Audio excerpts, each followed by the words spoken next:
What is up, everybody? Welcome back to Guildhouse. We're here for another day of awesome Smash action. Yep.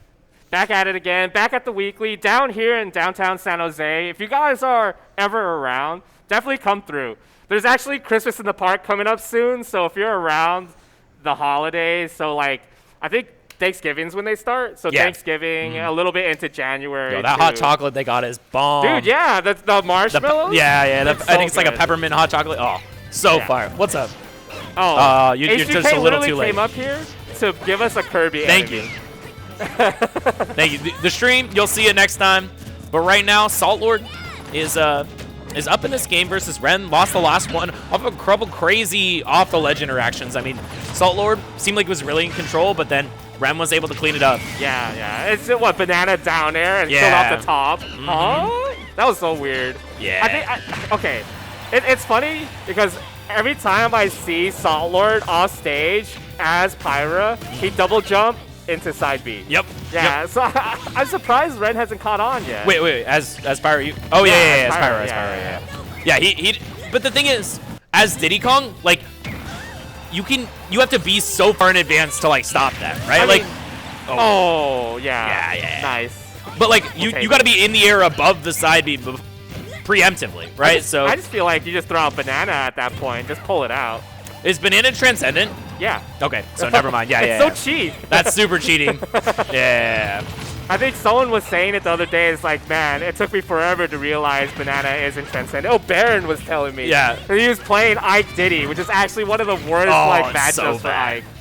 It sucks. Yeah, that's one of the reasons why Diddy is so good against Swordies, right? Because you just throw the banana straight through their forward air, whatever they're doing. The ultimate whiff punish tool. Yeah. Oh man, it's a messed up move. Yeah. Ooh, a little bit late on the trigger, but still picks up the down tilt. Not enough. I'm so surprised. Oh, he's making it back. Oh, super making it back. Okay, that was kind of scary. I was hoping for a back air. All right. Wait, cleaning up that game.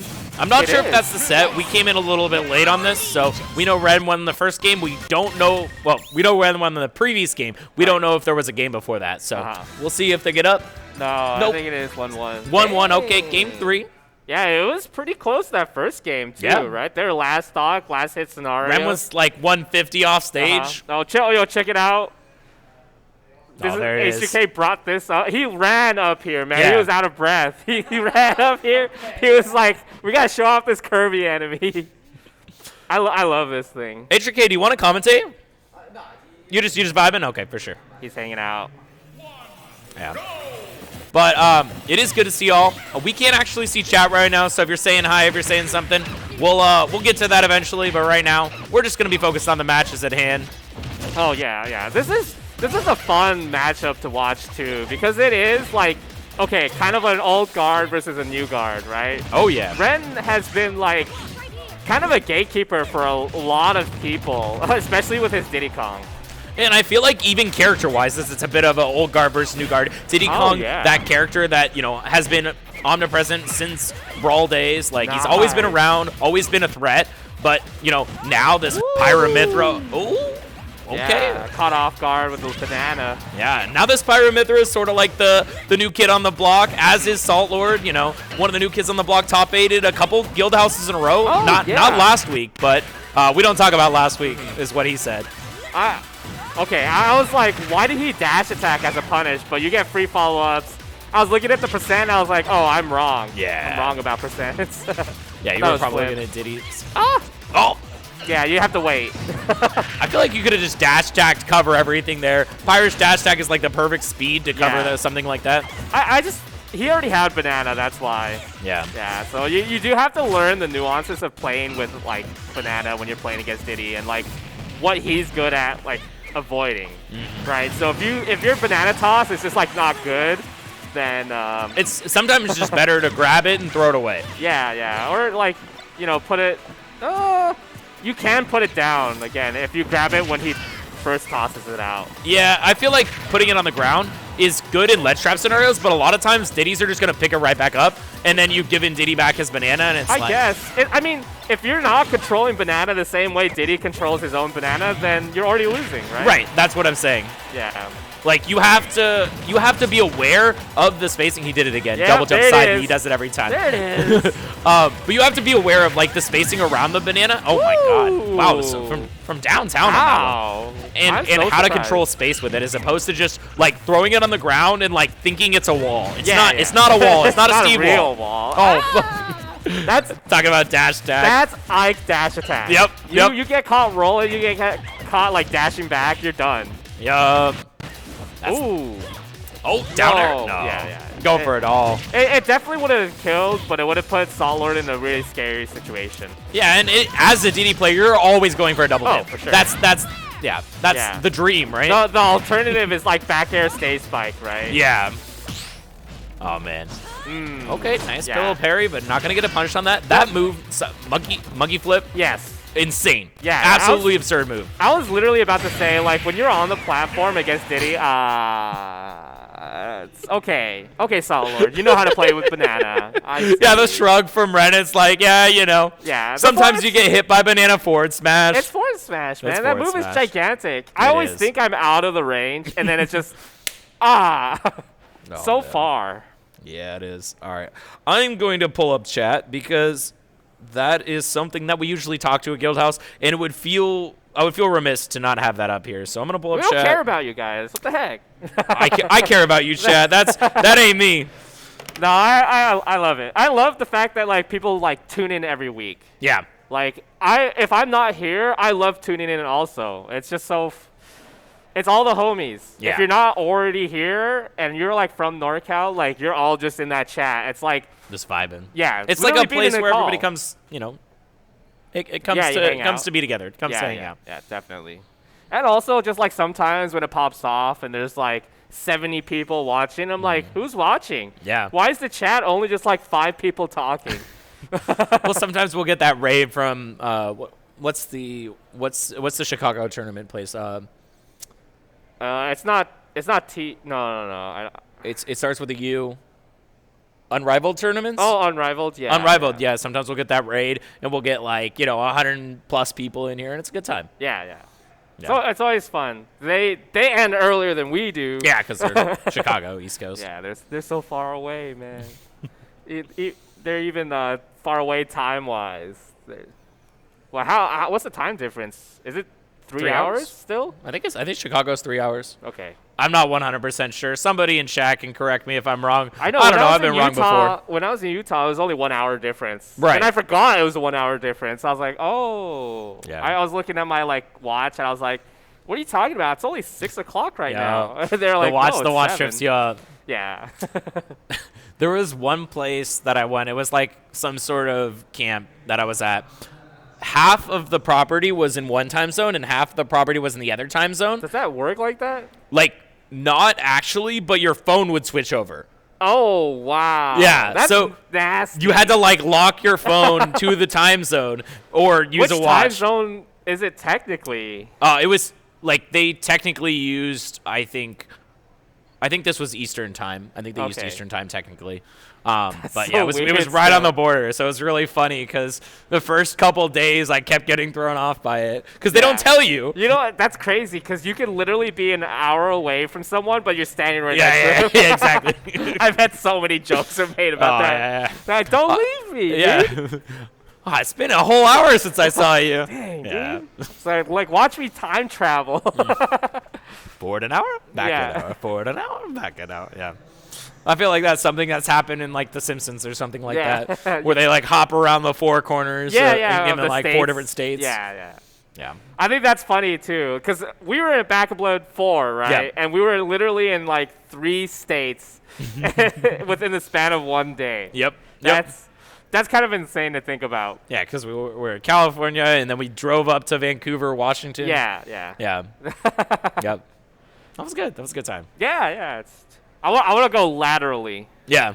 I want to go to Nevada and then move out further. That's why Utah was nice. Yeah. That was super nice. Oh, Outside of gotta go back to Utah. Yeah. Crown yeah. 3. Where you at? Dude, yeah. Hey, I'm waiting for an announcement. Yeah, absolutely. I'm so excited. I don't know how they're gonna follow Crown 2 up because I Dude, feel like that so was good. so. Yeah, like pool? just the talent there was absurd. Hey, and also shout outs to the broadcast team. That was probably one yeah. of the best broadcast teams I've seen. Like, just doing something locally. I feel like they should be so much bigger. The only negative I will say about them is they had the green background. Oh yeah. And it did not get, keyed out. Oh yo, we got chat back too. Yo. Yeah, chat. Oh, I think we had chat for a sec. Oh, wait, hold on. SAOGonza and Alsoda. He's back, baby. Wow. It's been a while since I heard that name, Alsoda. I was just talking to him earlier today, and he was like, yeah, I've just been focusing on school. And it's right now, like, it's his best semester yet. So it's good. I told him, like, yeah, you know what? You'll focus on school, you'll come back, and sometimes you'll be just stronger than before, right? Absolutely. SAOGonza, of course. Huge strength. Oh, yeah. I mean, SAOGonza always on the map, always, been PR'd for a while, had a couple crazy upsets, and, always just a consistent player. Yeah. It's crazy how many, like, down smashes he lands. It's insane. I don't get it. Man, that move, first off, I think it's just absurd. It's so fast. It has no bad hitboxes. Okay, it's not really that fast. It just looks like it. What frame do you think it is? It's probably like frame 16 or something like that. Are you sure? I think it's like frame 7 or 8. No. It's because the animations for Mr. Game & Watch, you can't see it. But if you're playing it, you feel it. You know what I'm saying? Does it make sense? Yes, I agree with you that it makes sense, but I'm going to actually look it up to verify. Trust but verify. Up Smash is the same thing, too. It has, like, startup to it, and you think it just happens instantly, but it's not. It's just not like a hidden Mario in Smash. the animation, basically. Yeah. That doesn't happen. It's only 2 animations, right? You have the startup and the end. But before the animation even starts up, there's, like, there's frames to it, which is... I don't know. It doesn't really make frame sense. 12. It was the medium between what we were Oh, okay. Yeah. So it's still pretty fast. Yeah. Well, for down smash. It's slow. Yeah. I mean, that move shouldn't be fast anyway. Yeah. Exactly. I don't know. Frame 12. That's still a fast move IMO. You think so? Well, yeah. You can't react to it. Yeah. Not anything under reactable. 15 is fast. Yeah. Anything under like 20 is unreactable in this game. Yeah. You got what? 7 frames of delay or something like that? Yeah, exactly. Plus, human reaction time. So, and then the input buffer. Oh, that's by the delay. Yeah, 7 frames delay. But still. That they were trying, BB Smash dudes were trying to react to Mario Forward Smash, which is technically reactable. Yeah. And they couldn't do it. It's so hard. Dude, how are you supposed to react to Smash attack? It's all preemptive. Yeah. Wait, hold on. This is pretty close. He was dead even for a bit. Alsoda was like pretty close. Then Sao cleaned up a stock early, got some, got a Mr. Game & Watch combo. It happens every time. And then now we're back to still a pretty good Sao lead. It's difficult to come back on Mr. Game & Watch. I feel like you do have a lot of opportunities to do so in terms of like. He wins neutral a lot of times against you, but he doesn't have a lot of neutral openings at the same time. Like, a lot of his moves are difficult to punish. His openings are you whiffing, right? Right. Or, like, you hitting shields. It just... Okay, or fair, if you let it happen. Yeah, so it seems very silly sometimes when you see Mr. Game & Watch, like, just win neutral 100 times in a stock, and it's difficult to come back because his neutral is just so solid, so secure, but he is a paperweight. Yeah, this is actually so close. No way. Oh, that's not That air dodge was so bad. Yeah. If he was facing the other direction, that might have killed. He might have gotten a Jair. Okay. Yeah, you kind of have to take that. Do you have double jump? Yes. That's the worst part about this matchup, right? Is if you don't have double jump, you're cooked. No. Oh. Max rage. It's still, it makes you think. Yeah. Every time you see that flash in Roy, he's red hot with anger. Yeah, he's always red hot with anger. Oh, soft spot back air. It's so close. Oh my gosh. The spacing between these two. You could have punched it. No, but. Could you react fast enough to punish it? To a roll? Definitely. No, like the dash attack. Because he was in position to punish it, but then he opted to shield it, even though he was out of range. Oh, yeah, well, that's just that's just knowing, right? Yeah. You have to know whether you're far enough or not. Right. You have to know, like, that's why, like, some dash attacks are so weird because they cross you up and some don't, and you're like, okay, which one of these crosses up, and, like, how close do they have to be? And sometimes they're inconsistent, too. Yeah, like, yeah. Based off of the later hit or not. Right. It like, sucks. Whatchamacallit? Greninja Grass Jack is like a good example of, like, yeah. That's ambiguous. That's it's so super ambiguous whether it's going to cross you up or not. It has so little like shield lag also, so it's hard to tell. You don't have that much time to think about it. But now on to game 2, Alsoda against SAOGonza. SAOGonza just chat? No, that's SAOGonza. I'm pretty sure he said he was on the SAOGonza account. Was he? Yeah, I think he was. Are you sure? Wait, I don't know. We did it back, baby. Yeah. Where is it? Where is it? All right. It says. Oh no, it's Ammo. It's Ammo. Okay. Come support my clone, says Amo, as Sao is. Oh, wow. Yeah. After this first game, completely cleaning up this first stock. It's looking really difficult for Alsoda here. Yeah, that's one of the things I like about the Gonza brothers. Is they're both so quick to adapt. They're so fast with it. Dude, that forward air off the ledge is such a brutal combo starter for Mr. Game & Watch. Like, you just get everything you've ever wanted, and he's dead. I don't know how he does it, but he anti-airs with down smash all the time. And, like, not only just anti-airs with down smash, anti-airs with down smash and gets the berry hit. Yeah. He doesn't even need up smash. Up smash isn't even a move for SAOGonza. If I see SAOGonza like up smash in neutral, I think something's wrong. Yep. Yeah, there it is. There it is. Down Yeah, smash, anti-air. Anti-air. And he just 0 to death on that stock. Cleaned it up. 21% the whole game. The clean freshman 40. Dude, he was cold with it. Yeah. Oh. All right, it's okay, Alsoda. You'll get him next time. Yeah. It's kind of hard, right? That character has so many layers, especially like we were talking about, like, oh yeah, they can't really open you up, but still you have to think about, okay, are you respecting their nair too much? And if you respect their nair too much, you respect their fair, because you're not going to be able to react to like their fair in time because you're thinking about nairs. So it's all like, okay, how well can you space? How well can you like guess? Okay, are they going to nair or are they going to fair? Are they going to run in at all? Right. Or they're just going to sit back, do retreating fairs, you know, do things that stop you from coming in. If they're doing retreating fairs and you're too scared to like air to air, you lost. Right. You have to. Because you can always air to air fair. You can. For sure. Rarely air to air nair. No, yeah, you either have to like take a trade. I mean, you're playing a sword character, so I guess it's definitely like doable, but it's so fast. And it's also so like disjointed. mega disjointed. Yeah, super big. But the start of it isn't long. super like big, right? Yeah. Because it gets bigger after over time. Yeah. So when you air there, you have to stop it before it even comes out. But that moves so fast. It's hard. Yeah. It's hard. Game & Watch, surprisingly a good character. Surprisingly. Oh, wait. We got another one, though. Luisito coming up. That's the Game & Watch invasion. Yeah. We've had the set before Salt Lord was a Game & Watch set. We weren't actually commentating it, but it was a Game & Watch set. So yeah. It's a lot of Game & Watches.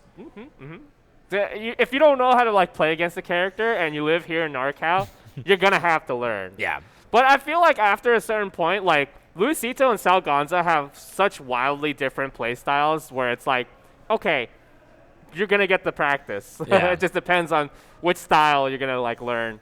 What character do you think is the most prevalent in NorCal? Prevalent? Yeah. Like at a, mid to high level.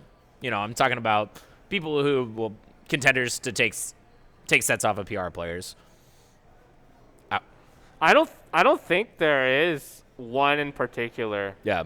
It has to be not even Game Watch. Game Watch is only 2, which is probably more than like anything else. We had 2 Game Watches on the PR. I mean, we had 2 Olimars also.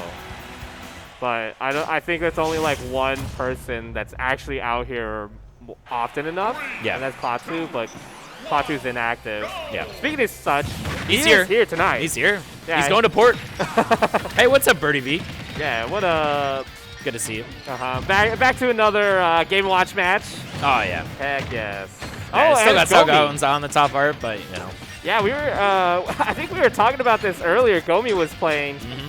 I believe from they just SoCal. played a Game & Watch. Yeah, right I before believe this. so. Yo, they're ready. Yeah. Actually, Not very much so. Because I was saying, like, the Game & Watches have such different play styles. So just because you're used to one doesn't mean you're, like, used to the other one, right?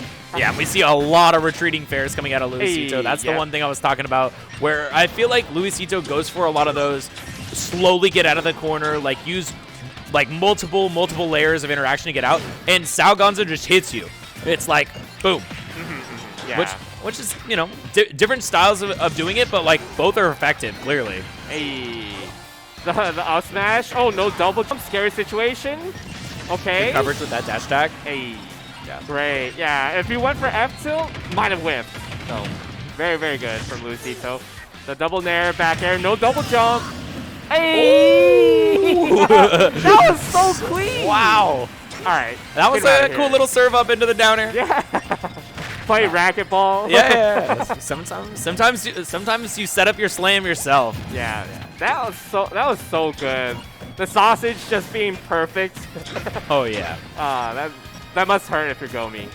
Yeah, because I feel like Gomi was playing really well up into that point, and then it's sort of like a momentum killer. Oh, you just have what you're looking for, and then suddenly Gomi is down an entire stock and has to come back against Game & Watch, a character that thrives on you approaching a little bit too aggressively. Yeah, I think what's crazy too is that, like, even if Luisito lands on top of Gomi with an aerial, say nair, back air, or even like fair, you can't just Falcon dive out of shield, right?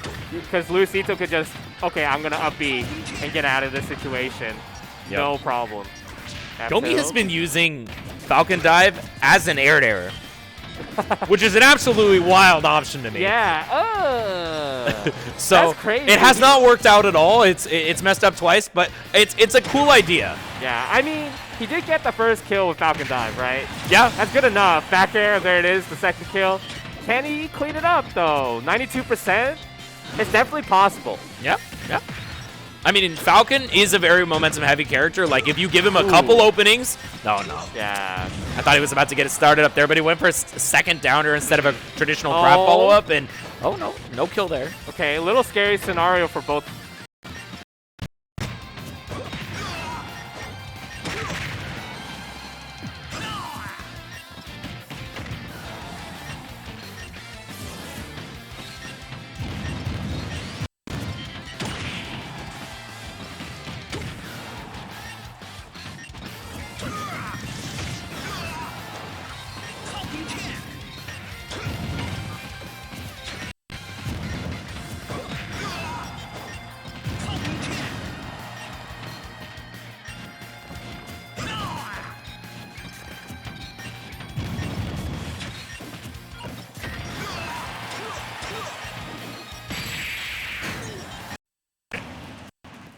I did. Okay. We're live! We're back!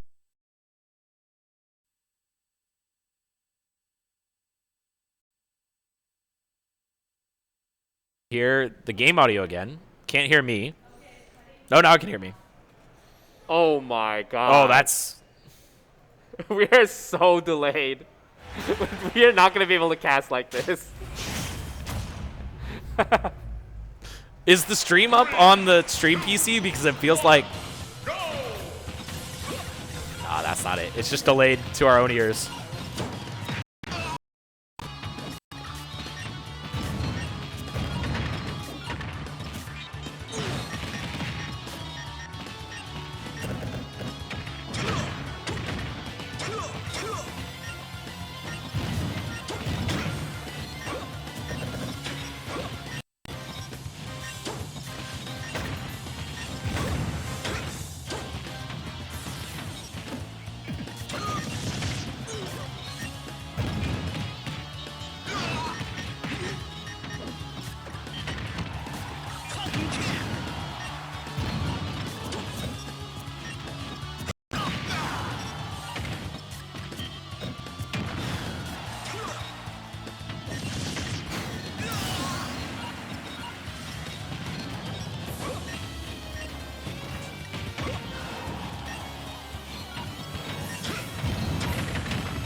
seeing what you can do here because it's Yeah, I love the constant iterating and improvement. yeah. The couch casting was cool last week too. They might be able to hear you guys already. Oh really? Hello. I can't hear me. You guys like hot dogs? So Actually, is this dude, a setup? Is this a setup for a joke? no, okay. It sounds like a No, setup. no, Nobody they- asked you, do you like thing? Dude, they don't have hot dog stores anymore. What? Like, it's hard to find like a dedicated hot dog spot. Unless you're out here in downtown and you're getting one of these street dogs, they don't have like hot dogs. I don't know if you can hear them yet. I've been every time like I drive out somewhere and I Yeah. see literally a store dedicated to or a restaurant dedicated to hot dogs. Yeah. I'm so surprised and I'm like, I gotta save that. Have you been to the Hot Dogger in Davis? No. Okay, No. it's pretty good. Is it really? Is it like Yeah. Is it like super gourmet or is it No. just like down and dirty like normal hot dogs? It's like somewhere in between. Like Nice. it's That's- definitely that's, down like, and dirty, but they have like extra stuff. Okay. Yeah, we can.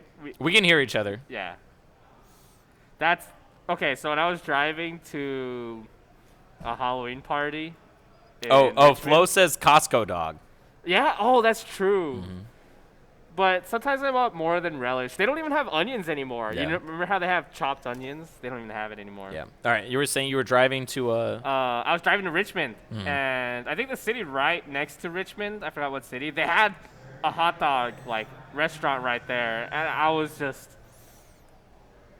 was so surprised, dude. yeah. Yeah, I think Was it good? there's like so here's the problem with like a lot of hot dog places like here in the Bay Area. I feel like, or at least here in South Bay, is that they're gourmet hot dogs, right? Yeah, they're trying to be too fancy. Yeah, they're like $16 for a hot No, dog, no. and I'm like, Hot dude, Dogger's not like that. like, please don't. I'm trying to like buy like 20 hot dogs. Yeah. dude. They don't understand. Yeah, they don't. They don't get it. Yeah, and dude, have you ever got a hot dog from Five Guys? They sell hot dogs. Yeah.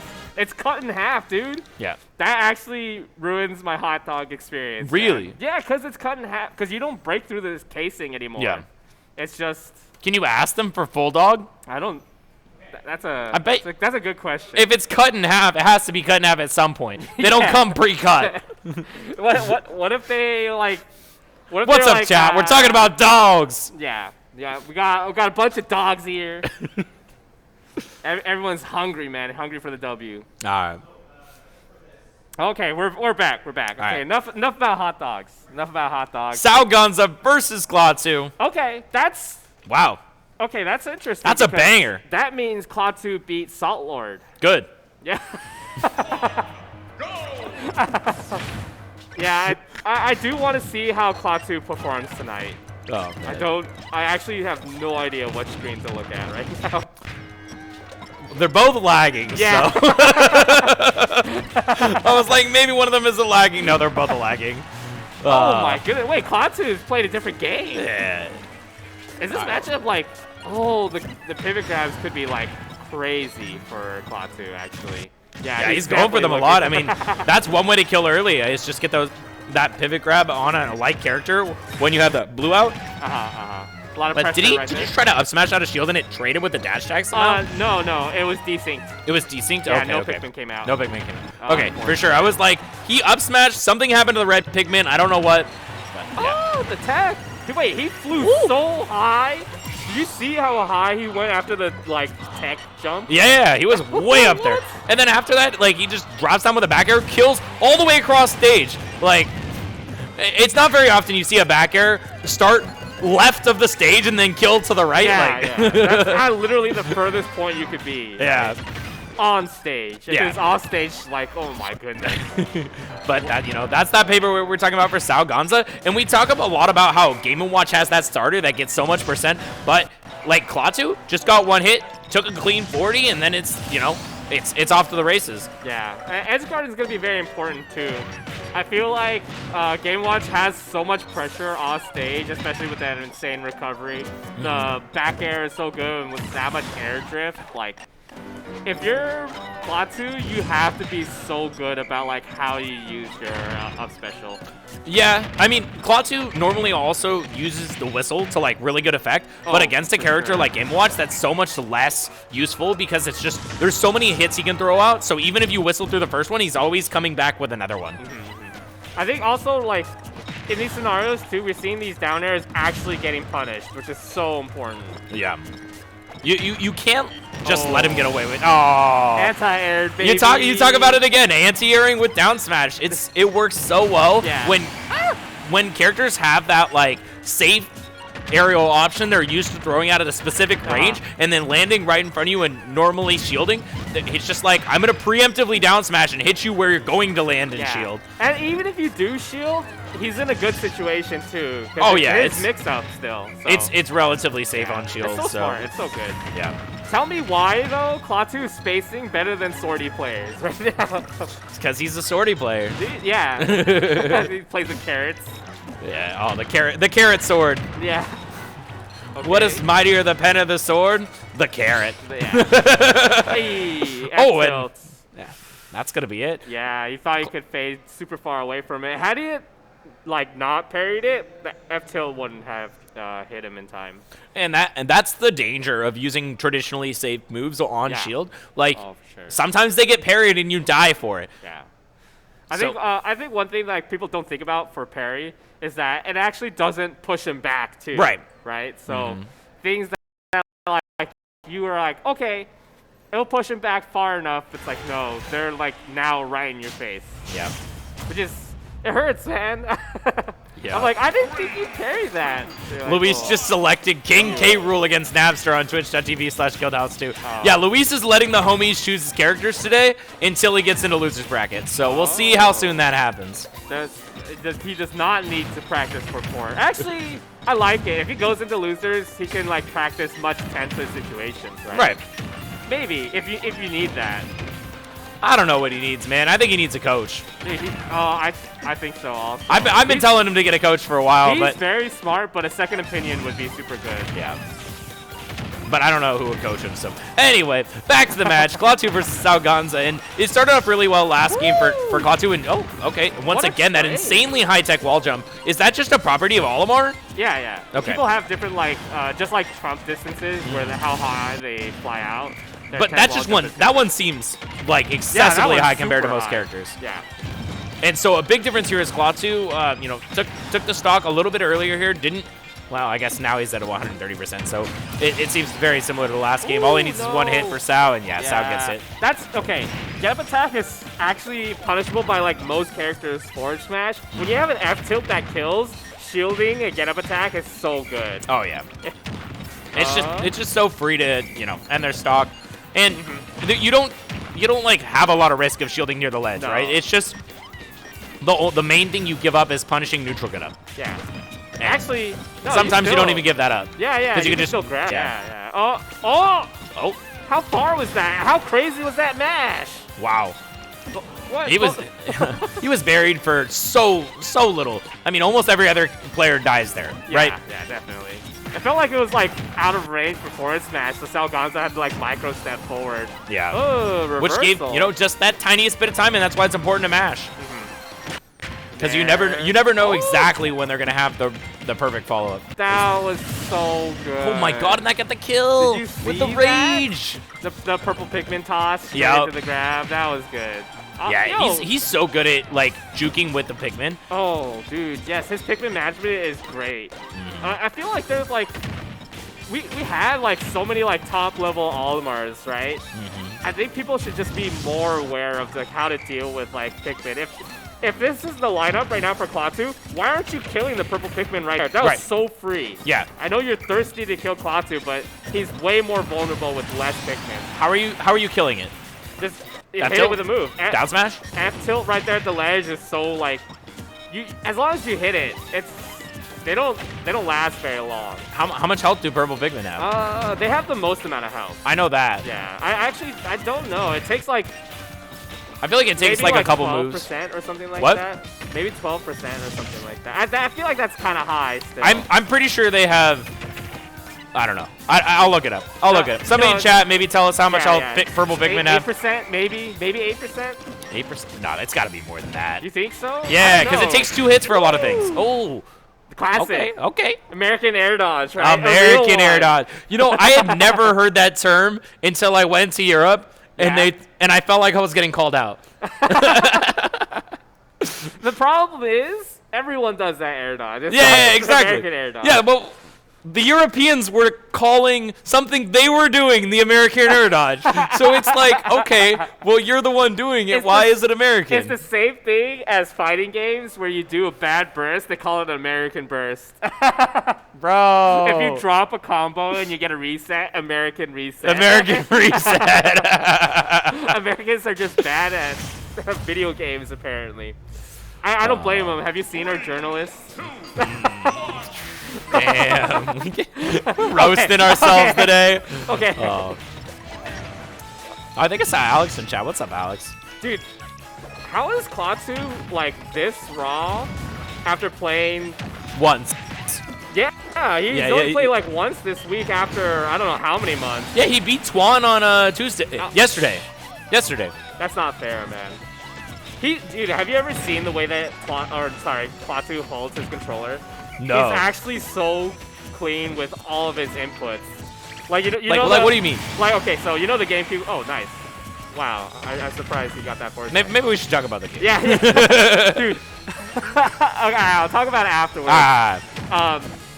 It's actually kind of insane, like, how much pressure, like, Klaatu is putting on the SAOGonza, even though this is a character with that, like, insane added, like, shield option, right?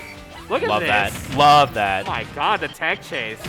Yeah, tech chases in Ultimate, they just get me excited. Yeah, I feel like not enough people, they really go for those exact precise follow-ups on the specific tech options, and I love when it happens. Yeah, and you know Klaatu's looking for it. If he hits you with like purple Pikmin at super low percents, he's like definitely looking for you to miss attack. F tilt, great whiff punish. I really like that Nair to cover when basically none of his other options would have. Yeah.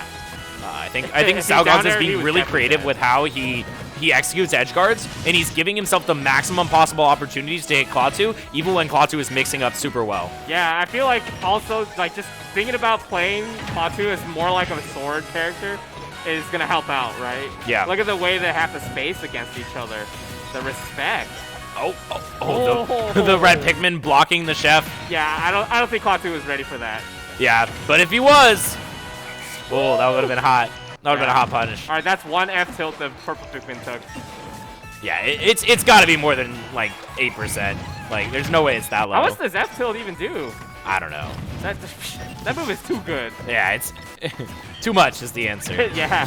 Hey, scary situation, okay. and he just runs up and up smash? That move is not that punishable. Like, he had to be right at the very end of vulnerability. Oh, okay, there it is. The helmet cracks. Jeez. 2-1, but still, very valiant showing from Klaatu. That's so good. The way that SAOGonza is using F-tilt as like a whiff punish on so many people's landings. If down smash doesn't work, F-tilt will.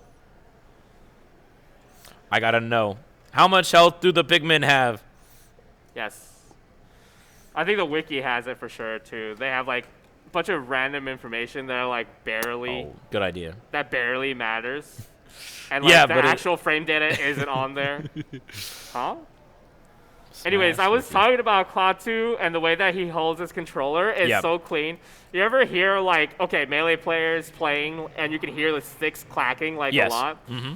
I don't know why, but with him, like, just listen to the way like his controller clicks. You're just like, oh, this is right. Yeah. Like everything has a reason. It's not like crazy. All right, I'm on the Olimar Smash Wiki page. There it is. Moveset. Oh no. We're on the wiki. Purple Pikmin. Oh? That's the damage. Well, I think you can. Oh no. Maybe Does it's it on not have special. health? It might be on special. They don't have like a separate thing. Use your special Pikmin pluck. There's a separate page for Pikmin pluck. Oh, what? The wiki No. is pretty funny. Oh my god.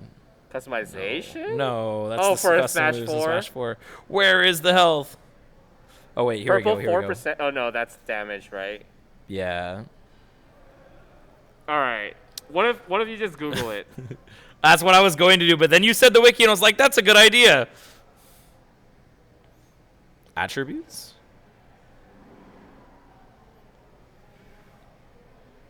Oh no. Oh. How much health do the Pikmin have? Will Wait, the wait, world wait, ever wait. know? Okay. There's a separate page for the Pikmin. Okay. Super Smash Bros. Ultimate. Oh no. If you want to hop on, Harmless, I can hop off. I'm also down to hop off. Oh, okay. We'll do one more set then. Oh no. No? Okay, wait. As Hold on, playable hold on, characters. hold on. Wait, there's. Why does the wiki give me this nonsense? Oh my god. Okay, is how it much in health trivia? do Olimar's Pikmin have in Smash Ultimate? It might not be that much. Red Pikmin have 8% HP. Okay, so I'm guessing In purple Super probably have Smash 12. Brothers 4. I'm guessing purple have like 12, because it can't be more than that, unless it's like crazy. I think it might be more than double. How much HP do Pikmin have? Red Smash boards. Yep. Yo, Smash boards. Oh my god. Oh, this is so hard. Why is this so hard? Oh, Pikmin attributes. There we go, baby. Is this Smash 4 though? Okay, yes, yeah, it's Smash 4, but it probably translates. Look, blue have 11. Purple Purple have 13. 13%. Dude, 13%? I was 1% off. There we go. White had 7. All right. You think it has to be the same, especially with damage multiplier in this game. I feel like with damage multiplier in the game, it's more. That they would have more. Yeah. Man, I don't think they account for that. People died at way lower percents in Smash 4. Sometimes. I mean, it's because of Rage, but yeah. Yeah. Rage is crazy. I don't know. I mean, all right. Does Hydrant have the same percent from Smash 4 to Smash Ultimate? I don't know that answer. It's 17% in this game. I don't know, man. I don't know what it was in Smash 4. I never played Pac-Man in Smash 4 because Scrap sucked. But I like Pac-Man Smash 4. Yeah. You just do one fair and it doesn't lead to anything. Yeah. It's All right. It was painful. It was painful playing Pac-Man. But anyway. Yeah, okay. This matchup, H2K versus Twan. I believe Twan, last time they played, won. And H2K has been telling Twan this whole time to like play Squirtle, because Twan's Squirtle is kind of nutty. He's been telling you to basically like never switch off Squirtle, right? Right. Yeah. Hope he switched off Squirtle. Game's over. No. As much as H2K wants to say, like, okay, Squirtle's the winning Pokemon right here, it's obviously a combination of both, course. right? Like if you're playing Pokemon Trainer, you don't have a good like access to all three of your characters. Like, why are you playing Pokemon Trainer, right? You can't just be a Squirtle main. You can't be an Ivysaur main. You gotta know all of the tricks for all of them. Yeah, definitely. If you want to be good, obviously Twan wants to be good. It is good. There it is. Nice pickup right there. And I think H2K is just so tuned to playing against Ivysaur, right? Yeah. Especially when you're like more familiar with one matchup than another. Ugh! That was nasty. Filthy. Another one? No. Okay, had he got the other back air, he definitely would have went for the beat? spin. Yeah. I mean, H3K is like the king of going for it. He's always going for the it. cheese, man. Yeah. We used to call him like the cheese grater, dude. Yeah. He just like looked for it. Oh. No? Wow. Wow, no punish? Yeah, so that's the huge thing about Twan's play, which like I always question, but it works out for him, is that he waits so long to punish you. He waits for the punish on your panic. Yeah. So many times. Oh, okay, there we go. Speaking of panning. Flamethrower. Yeah. Good enough. Scary percent. Still though, 87% is a scary percent to be playing right now because you could just get up air, but does get the swap out, so no worries there. Fair now. H2K in such a good position and still not able to get the edge guard. Yeah, he went really off for that. I mean, that's the like, that's the edge guard you go for when you're like sure you're gonna hit your opponent, right? When you really want to hit their swing, because you lose so much when you miss it. And as we talk about this, Twan has turned this completely around, 97% on H3K right now. And yep. Did you see the movement on Twan right there? He juked the hell out of him. Yeah. He faked going for the runoff nair, which Ivysaurs love going for, and then just went for the double jump down air. I love it. Even just like able to get there right before H3K could. There's the back air. Don't want to be caught rolling against H3K, that's for sure. F tilt. Nice. Okay, this is actually just straight even now. Yep. Good turnaround there for Twan as he was down almost an entire stock, but H3K is wanting to make that the case once again as he goes for the down tilt up B. No way. Okay. Yeah. Oh. That was such a smart punish too, the down tilt into hero spin. Yeah. Oh, wait. Hold on. This is a little scary. Yeah, I was trying to go for that ledge trap setup he likes where he goes for the slow. Oh, no. Oh, H3K. That was so good. Wow. You thought you had moves, Twan? The double juke.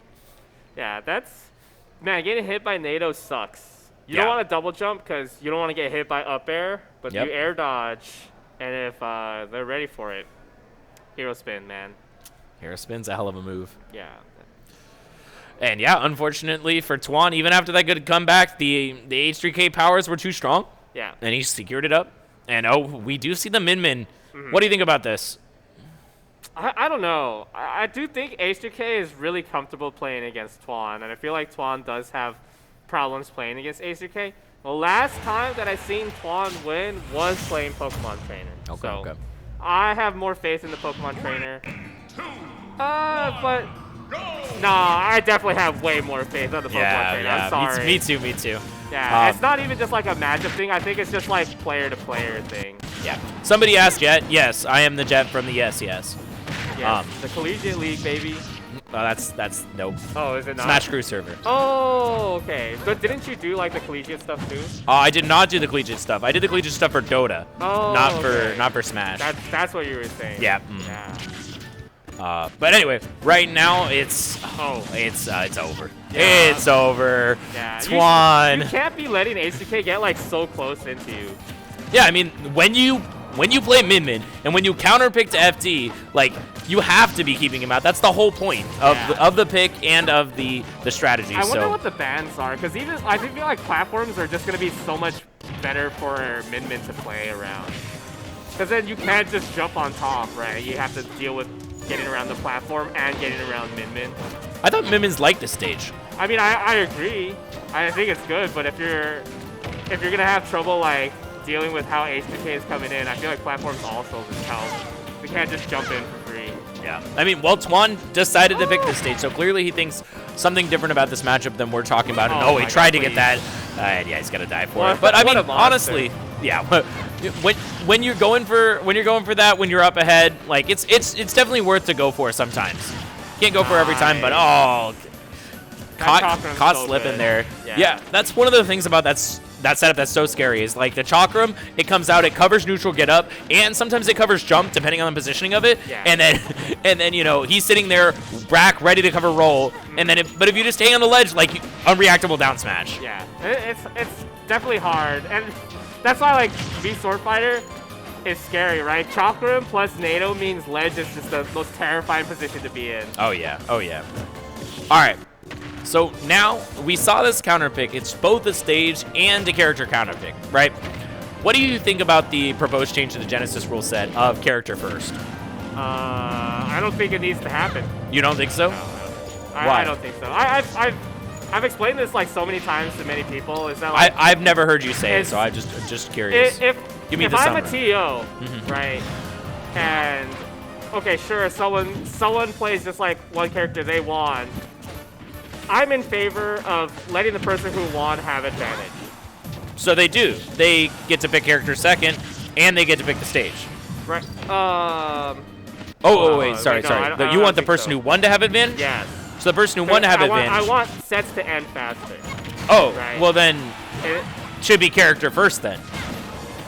Character first is advantage towards the person who won, compared to stage first.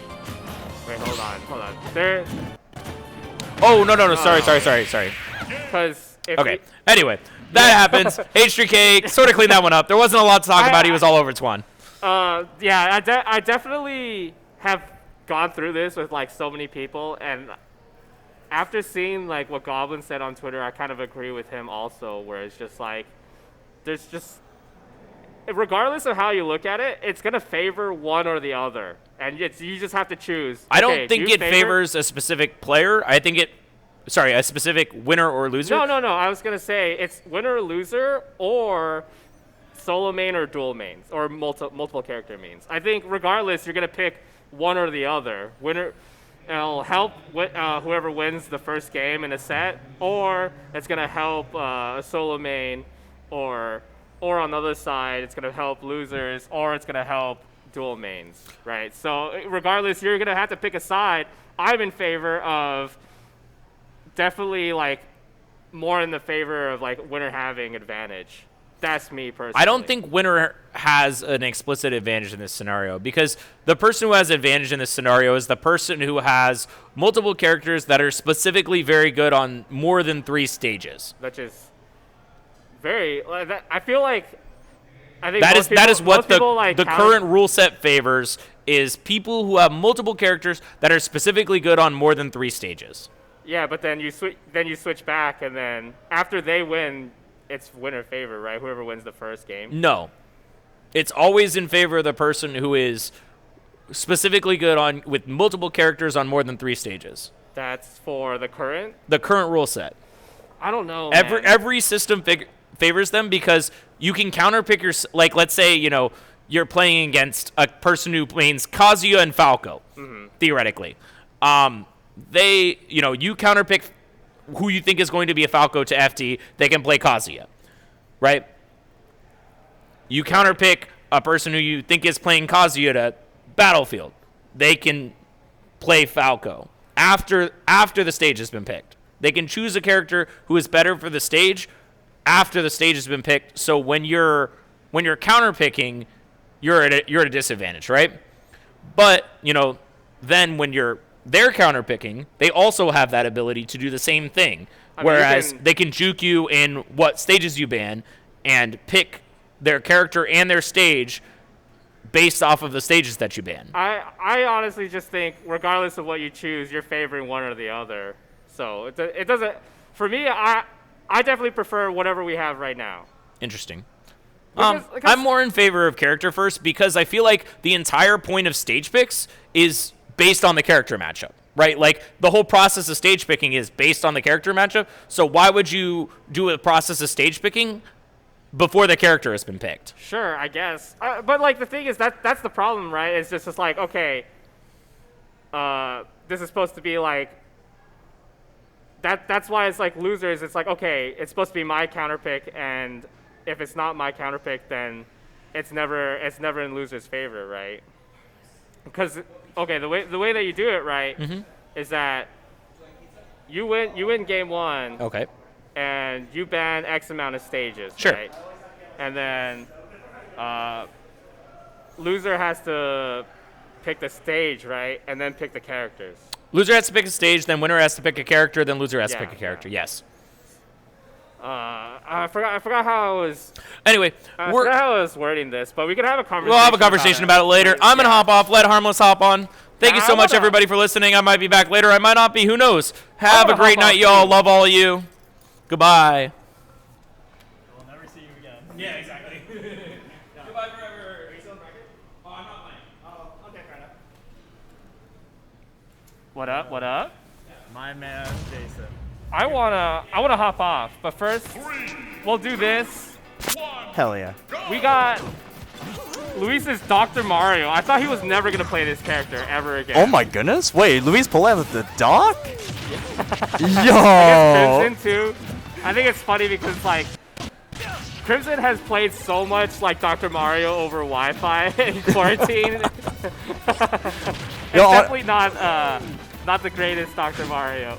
Okay, but you know what? Like, Luis playing like any character is gonna make that character look at least top 20 though. So I don't know. Yeah. Even a character like Dog, I think he's definitely got some promise. Especially Oh, like for as long as he sure. doesn't get hit by the I as mean, soon as I say that. this is Luis's Doc, right? Yeah, this exactly. This is the Dr. Mario that beat ESAM. Yeah. This is the Dr. Mario that like has won so many of our NorCal tournaments. It's the Doc that you gotta put Luis before, and that's for a reason, you know? Yeah. Normally Doc's got a PhD, my man's got at least like 3 degrees in like 3 other fields. Like, he is looking so good. Oh my goodness. See, like that. No other Doc would do that. Yeah, I was thinking of a down tilt there, or even no, cape is way too slow. Yeah, just down tilt or jab. That was so good. No, honestly, that parry was extremely well timed, and he got all of the reward off it, so why not just do it? Luis is not greedy at all with these like grab conversions too. Yeah. Nice parry. Oh my goodness. Back throw. He knows. Wow. He wants to put Crimson in the offstage situation. Oh yeah, he's got to put him in the waiting room for real. Just, you know, you say it's not your turn yet. It's not your turn. Oh my goodness, it just gets him with the pillow as well, wasting all that limit. He's in such a good position right now. Yeah. But he's still... it can still happen. Oh my Down goodness, tilt. that's the Oh, second time God. that he got a PO off of like parrying, and then just confirming with like an up B punish. Yeah, that's... doing down tilt, it's a super jump punch. You have to be so certain that you hit down tilt. Oh yeah. Oh, I think No. Luis probably wanted to go for a parry the third time, but probably just didn't expect how fast Crimson was gonna pull out that up B. So. Nice. Oh my goodness, the spacing. Yeah, the movement too. Yeah, both Crimson and Luis have been playing with really solid movement, and for Crimson's credit, he's still scrapping extremely well, even with a brawler character like Doc who really likes to be up in your face. Yeah. Okay, are we gonna see limit? No, too late on it. Yeah, you missed know your he wanted appointment. to- Go ahead, Sorry. go ahead. You know he wanted to put pressure with that limit cross slash. Yeah, I mean, it's a great tool for pressure. Everybody who's been hit by that cross slash knows that it's just like, you can't do anything once you get hit on the shield or anything about it. You gotta wait. Oh. Okay, nice pill. Yeah, just not able to get anything, just putting the pressure on.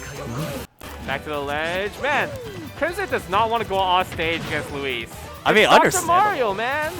No, honestly, like, the way that Luis has been Oh, mixing no. up his double jump timings and everything has been Oh, extreme. no. Oh, no. Oh, no, he's living? Oh, Oh, what the? you gonna die? Back to my goodness. Oh, yeah. Ooh, yeah, got him with the flash kick. That's nice. so scary to like air dodge that high. That was so smart. Oh, yeah. No, honestly, like, I like, sorry, you have to excuse me. I'm a little bit, this new setup is kind of, Yeah, there's a little kind bit of tripped of me a up a delay. little bit. So okay, Yeah. this is what I was telling Jet, and well, he figured it out on his own. But just go off of what you hear on your mic. Don't go off of the inside voice that's coming out here. Yeah. So like, try to play off of whatever comes off of. Oh my whatever goodness, wait, bounces what is back. this? Speaking of bouncing back, oh my goodness. Luis is bouncing back in a different way than I thought nobody would. He just pulled out the Bowser against Cloud. So word on the street is he's been letting other people pick characters for him until he's in losing. Honestly, some part of me feels like I would believe it, but at the same time, if you're going to be picking a character for Luis, you kind of don't really have an advantage or anything to work with. This guy can just kind of play whatever he wants. No. He's not letting his opponent pick. He's letting people. All right. other Yeah. people pick. For sure. Yeah, But even then, it just feels like no matter what character you're going to give Luis, he's always going to make it work, except for maybe some really specialist stuff with like I Ice give him Climbers. Kazuya. Oh, yeah, I give Kazuya? him- Absolutely. I give him Oh, no. Veil's alright. Ooh, I thought he was going to go off stage with that, but I think it might be in Crimson's control. You know, higher percent of all. Yep. Oh my goodness. He knew. He knew. He's got all that read on deck, just knowing everything that Aye. Crimson wanted to do. Yeah. Oh, but he's stuck in the air. Oh, no. The scrub option. Love it. It's not even that bad of a No, option, it's not. Too. It's so good. Nope. Ooh. Yeah, not up there. Not against Cloud. Yep. Yeah, definitely the wrong answer on the multiple choice test. But right now, Crimson got him in the corner. Dash tag is not going to two-frame to get up. It's just so slick. Again, makes it back though. Little Okay. scary right here for Luis, but Yeah. he's still a whole stock ahead. Oh my goodness, as soon as you say that. There it though. Now he's 2 goes. stocks ahead. Bye. Oh man, but honestly, that is the name of the game, is just kind of pressure. It's not really that much different from how when he was playing against Dr. Mario. Both characters really just want to be tacking on all sorts of pressure, get all sorts of mileage. The the forward tilt is really Jump good there. air dodge? My goodness. What is going on, Luis? He almost got away with it too. Yeah, actually. All right. Oh, okay, nice dash attack. Forces a jump, but oh no, punish. I like that too. That was pretty smart. I don't think Crimson was ready for it at all. Oh my goodness. Yo, Luis smirking. Okay. He knows.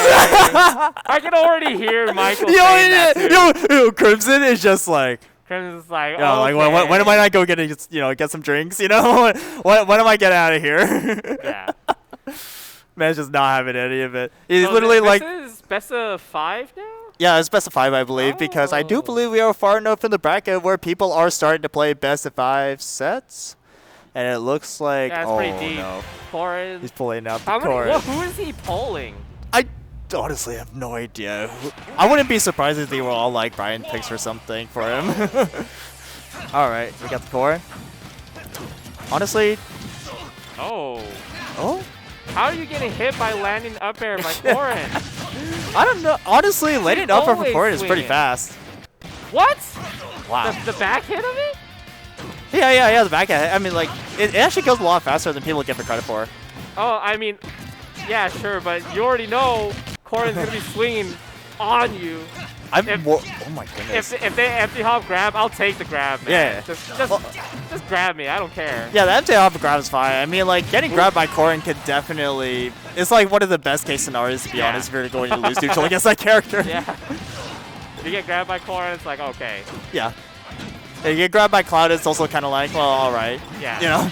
Like, But if you get grabbed by a character like, Dr. Mario, it's a very different story. Yeah, but, definitely. yeah, but oh my goodness, well-spaced back here. The trade is going to be absolutely going to Luis's favor over yeah, there. that was so bad of a scenario, too, for Crimson, right? Drop off double jump back air. You don't have double jump. You're off Exactly. stage. Yeah, the positioning is just, there's only one clear answer, and that is you lose the stock. Oh, but that means... Oh, you know what I just realized, actually? Luis is pulling out the male Corin. You don't really see male Corin. I guess. I don't know. Maybe that's just me. I'm just going off semantics. Yeah, I don't really care about, like, which gender, like, Robin or Corin plays.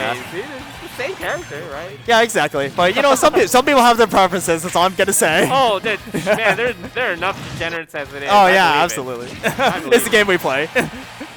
All right, so yeah, Crimson with all the stage control. Base out the counter as well and decides to go for a low cross slide. I'm really surprised Luis got back to stage for that. Yeah, he waited so long. Oh my goodness. He also really drifted in. I actually thought he was going to get pineappled, but he was able to drift in just enough to avoid the cross slash, and he could still sit right along the wall.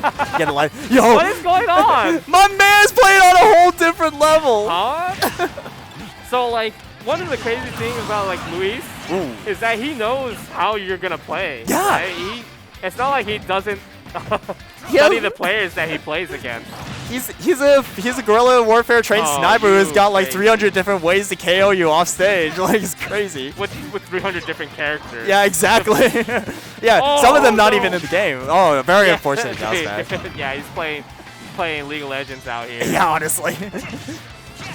Great air fair. No Nice. double jump too. Oh, and the No forward smash double catch jump. landing. No way. Counter? You're crazy. Luis? Louis Money? What? He calls the shots every single time? What happened? He actually got blown up so hard. He went from counter to the double jump into up B? Huh? Wow. I mean, we have a great sponsor called Red Bull, and it has been commonly known that Red Bull gives you wings. Corin is a mannequin with those wings, and it's not just Corin who got the wings, but Luis as hell. My man just... of that dragon form, man. Oh, yeah. For real. Yeah, he got that. Yeah, he got the wings. Oh, he got the air control counter. unlocked. Man, that was kind of insane. Oh my goodness. Honestly, the airplane line, Captain saying, fasten your seatbelts. Airplane line switched on right now because he is taking you for a ride. Luis winning that set 3-0. Absolutely phenomenal. Oh, yeah. Why did they even put him on, man? That was so quick. They put him on because we get clips like those. Oh, because Absolutely. Send was asking if Luis was here. That's why. Yeah. Well, you got your answer. Oh my goodness. And you know what? I did hop onto the stream just a little bit right before the match started, so I didn't get a chance to ask you, how are you doing? Oh, yeah. What's up, dude? Jason, my man. I'm chilling right now. Oh, yeah, absolutely. I want to get off, though. I've been on for, like, so long. Oh, gosh. Yeah. Well, I don't plan on, like, staying on the whole time. I never want to, like, stay on the whole time, actually. oh, yeah, I feel that. Yeah. Honestly, I'm personally more than happy to because I definitely want to get in as much commentary as I can. And fortunately, we got a. That's cool. I'm just letting other people like get on. I just hope more people hop Oh on. yeah, absolutely. No, we got a lot of people coming through the commentary. It's been great. I've been, really having a great time commentating with Mars Bars. X-Red, a bunch of people just coming in. Yeah, where is everyone? Everyone's just kind of busy playing. I think they were really gathering around Luis earlier, but I know sometimes Jaddy likes to come on. Brian gets on here. Going on with Al Soda and Salt Lord, they're having a moment. Oh my goodness. They're locked deep in their conversation. Jesus. Yo, honestly, Public has been going off on everyone. I think HJK was playing like Incineroar in like one of his earlier winners brackets, and like he lost, and Public was just all over him for that. Speaking of HJK, we actually have him coming up onto the stage right now. HJK, I believe this is against SAOGonza. Ooh, SAOGonza HJK? Oh yeah. Okay, so I'm pretty sure you all know the story of SAOGonza playing against Luis. Oh, but yeah. This was a new story for me. This is a new chapter. I have not really seen SAOGonza square up against H3K. That's probably because they played whenever I wasn't around. But yeah. I don't know. Like I've never really seen this matchup before, so I don't really know have a whole lot of anything going. I haven't watched it directly, but I do know they have multiple sets against each other. Oh boy. Oh, and he's also pulling out the Beast Sword Fighter as well. We're about to get the game in right now. Looks like, yep, they are doing the fist bump. We are going to get into the game in just a few seconds. We're going to be seeing Game 1, H3K versus SAOGonza. I do believe this is also a best of 5 as well. First game on PS2. Yeah, so I do understand the pick on why like H3K decides to go me Sword Fighter is because if you're a Game & Watch and you don't like want to snap onto the ledge, you have the option to do that, right? But if you're playing against me Sword Fighter, that NATO is so potent. Right? Oh yeah, and honestly, you got to be really careful doing all sorts of like jab pressure and general shield techs on me Sword Fighter because for how much of a range that they got as a sword character, normally the counterplay is kind of get up in the grill, force him to shield, and then take care of like business, getting advantage and everything.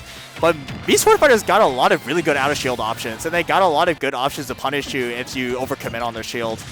You got to be very careful. Wow, interesting situation right there. H2K managed to squeeze his way out of the corner. Speaking of shields. Yeah, I've been saying like SAOGonza's use of F-tilt has been phenomenal this whole day. Oh yeah, SAOGonza has been picking his options extremely well this set alone. Like game 1, and he's already been tacking on a lot of great percent, making great calls, making sure that he can. Weak hit up there. Not still again. lives. He got the weak hit twice. Yeah, that's crazy. I've never seen that before. HK is still cleaning up house though. Well-spaced back air is gonna eventually find one. Yeah, just jumped right over the dash attack too right here. This is why this is fun to watch, right? This is someone who theoretically should know how to play against Game & Watch with how much practice he has against Luisito.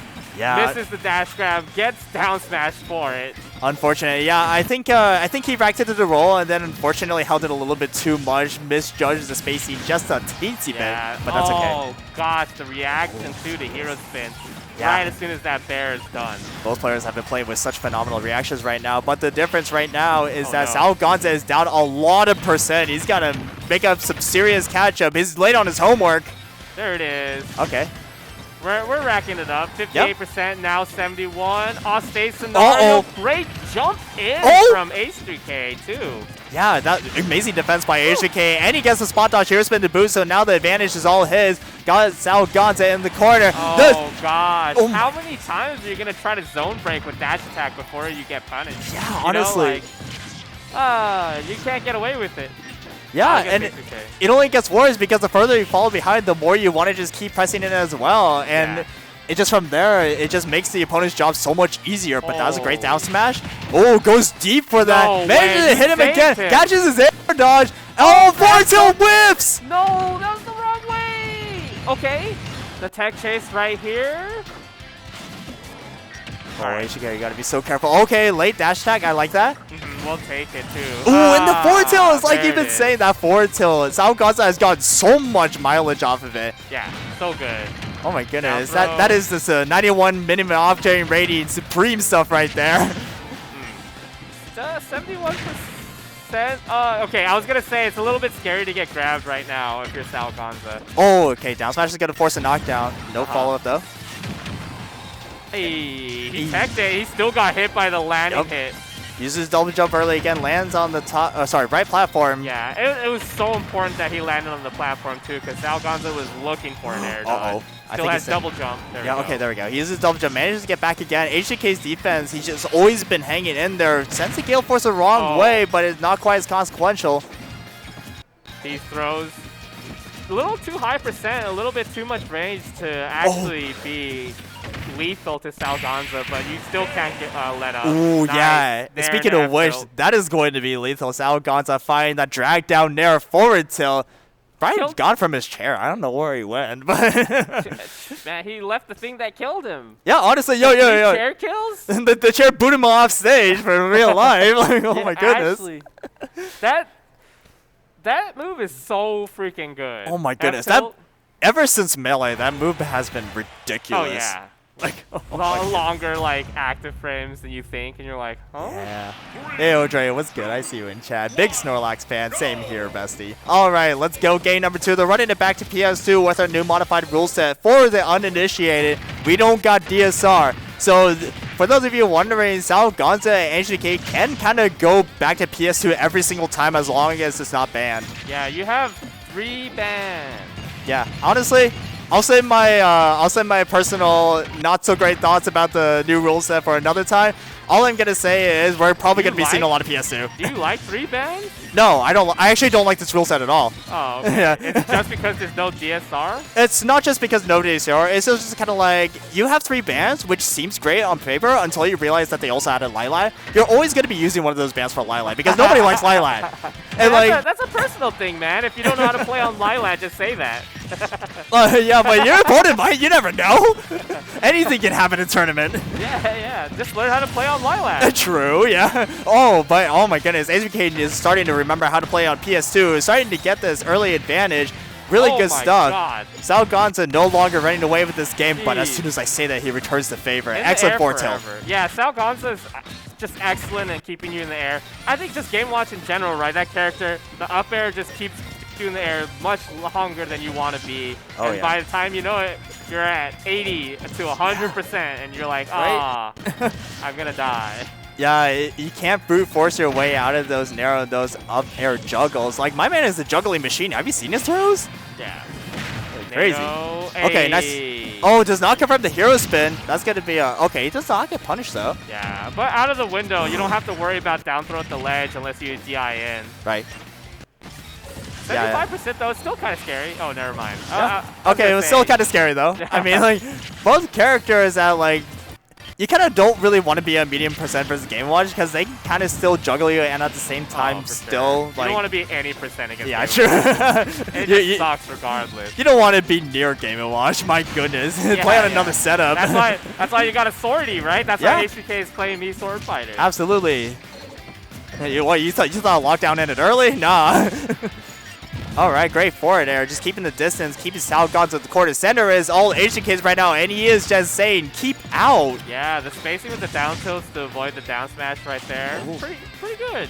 Yeah, early hero spin, we'll take it. And not able to get the berry. SAOGonza still can't find his kill. Oh, there's the berry though. The up smash is going to be setting him right out of the stadium. See you later for that stock. Yeah, it's crazy how many times SAOGonza will hit someone who's landing with down smash. Like, SAOGonza's landing punishes have been so clean every single time. For all the defense HJK has off stage, every single time he just carelessly lands once, SAOGonza's ready. Landing with tornado? Wow, that was brave. Yeah, actually. Oh, nice down air. Oh, and the chakram? Sniping him out of the air? Oh, the setup! Yeah, the normal get up into the chakram. You thought it was far enough, but your character is wider than you think. Yeah. He may be thin, but I love that too because H2K had not shown that once the entire set. It's very easy to just kind of forget that it's even a thing, that the soft shotgun has so much media active frames. You can just catch you a regular get out like nobody's business. The ledge is so scary against me, Sword Fighter. Not only do you have to deal with NATO, so you have to actively think about NATO. Next thing you have to think about is Chakram. Is it NATO at the ledge? Is it Chakram at the ledge? Yeah, there's no telling. It's just, it's hard, right? It's not like playing against the Belmonts or who else can set up at the ledge. It's not like playing against Robin or something. Yeah, Robin, it's like, Rob. Okay, I just have to deal with this fire or this wall, and once I get through, I'm free. Exactly. There's so many layers to it. Yeah, and it's great though because like me Sword Fighter, they get so much reward off of like everything that they have at their disposal as well. Like you get hit by a Gale Force, you're gonna get up aired. You get hit by Chakram, getting a Force Smash. You know. Yeah. That down tilt's such a good move. Yo, HBK's me Sword Fighter looks like Winnie the Pooh. I don't Honestly, know why yeah. He makes this for every single setup that he's on. I respect it. Honestly, like that's a pretty good drip that he got. I think it's all comfy. I think you should also just be like, have an outfit you're consistent with, so you can like know your spacing. Yeah. I mean that makes sense. As weird as that sounds. No, it does make sense. Like that is something that me players actually do constantly. It's just like, all right, what outfit am I gonna go today? You know, go through the wardrobe. You know, and figure out. All right. Oh my goodness! He just reflected a fair. Wow. That is insane. That hurts if you're SAOGonza. I mean, it hurts about as much as you think it would hurt getting hit by a bomb, you know. but like that is something about that. Oh my goodness, SAOGonza almost returned the favor with a heartbeat of his own. That would have been sick. Oh man. But he didn't hit it. So I don't know if H2K will drop that like spot dodge habit. Oh, the DI out every single time, and unfortunately does not make it back to stage. Why would you do that? I think he wanted to specifically grab ledge, but just the spacing was just unfortunately ever so slightly off. So greedy with the hero spin. Oh wait, hold. What the? What is going on in this game? The judge? Oh, and he just went for the raw grab too. Man, these two players are playing out for blood. Oh. Waits out some sort of defensive option to DI out. I think HBK is becoming a lot more privy to that right now on every single one of the down throws. Oh my goodness. I don't know if he reacts and does like cave or if he just knows like, okay, they're going to fair right here. Right? Oh my goodness. Oh my goodness, like definitely that! Oh, and the teabags, yo! That is not easy to react to. What? HBK is saying, yo, I'm sorry, who called me Winnie the Pooh in Twitch chat? What? That's not even related, bro. SAOGonza didn't say that.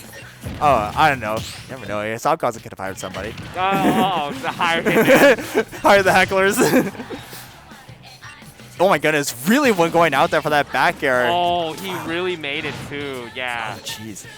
So close. HK still hanging on by a thread. Wow, SAOGonza empty landed right there. The down tilt had it been facing the right way, would have hit. Yeah, really good discipline empty land. Oh my goodness. Yeah. The strangest down smash I've ever seen in my life. With SAOGonza, you gotta expect it, right? True. No double jump. Oh, careful though. No regrabs? Oh, does not regrab. Decides to go way past the ledge. Honestly, very good decision. I respect that. Yeah, you gotta deal with NATO, right? Exactly, The double Kansas. Yeah, I don't think HK was expecting no anti-air is prepped or anything. Oh my goodness, knockdown, but no punish?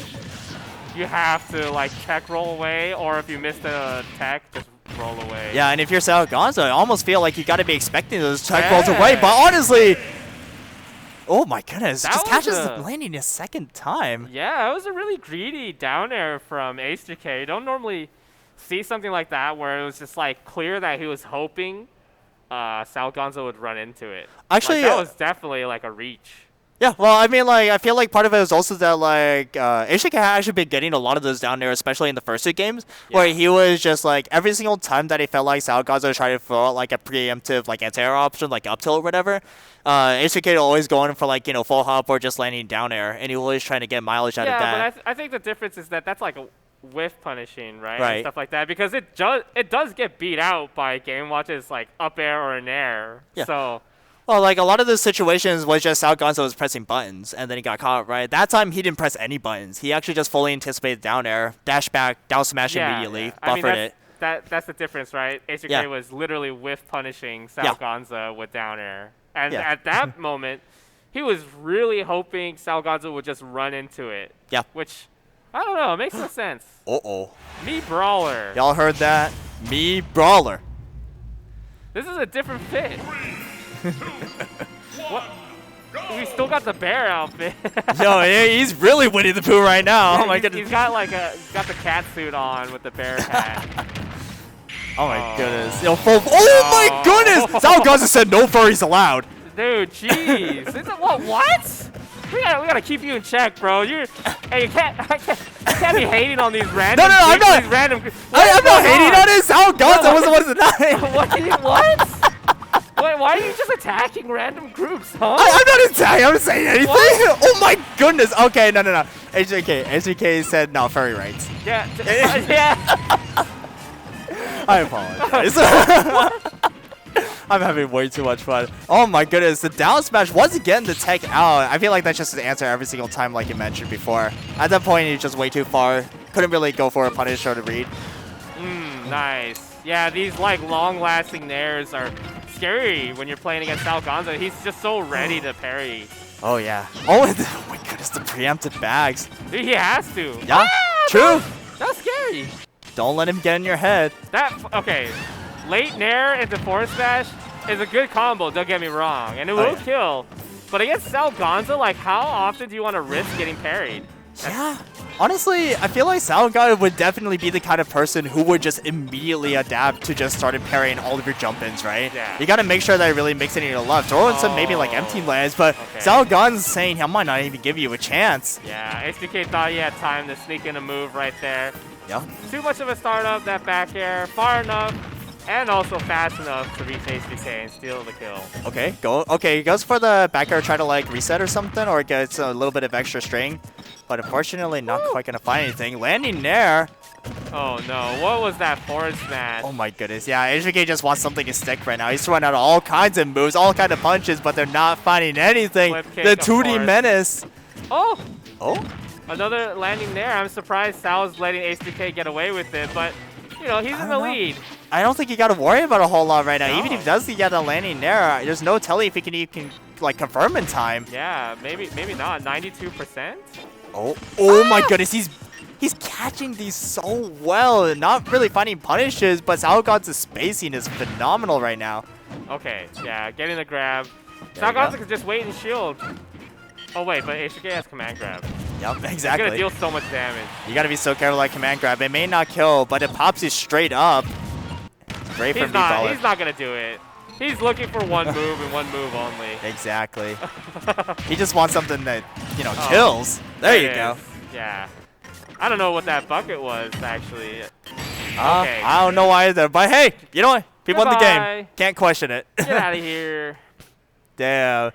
Yeah, Brian tried to go for the last dish me brawler. I honestly feel like the sword fighter was still the better, just kind of like overall matchup, especially because he wasn't even playing those last few games poorly or anything. I agree. I think that he just really wanted to make something happen. Maybe he was feeling a little bit desperate in this set, and that can kind of sometimes just get to the best of people. Where if you're losing matches and you feel like you haven't hit your opponent enough, it's actually a great way to just kind of like go down a rabbit hole of throwing out more moves, not really playing a solid neutral, right?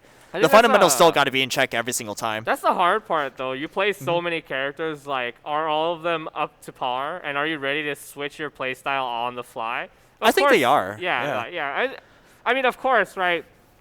But, like, I don't know. Me Brawler against Game & Watch, you're playing a character that has to, like, be super close against a character that has those disjoints.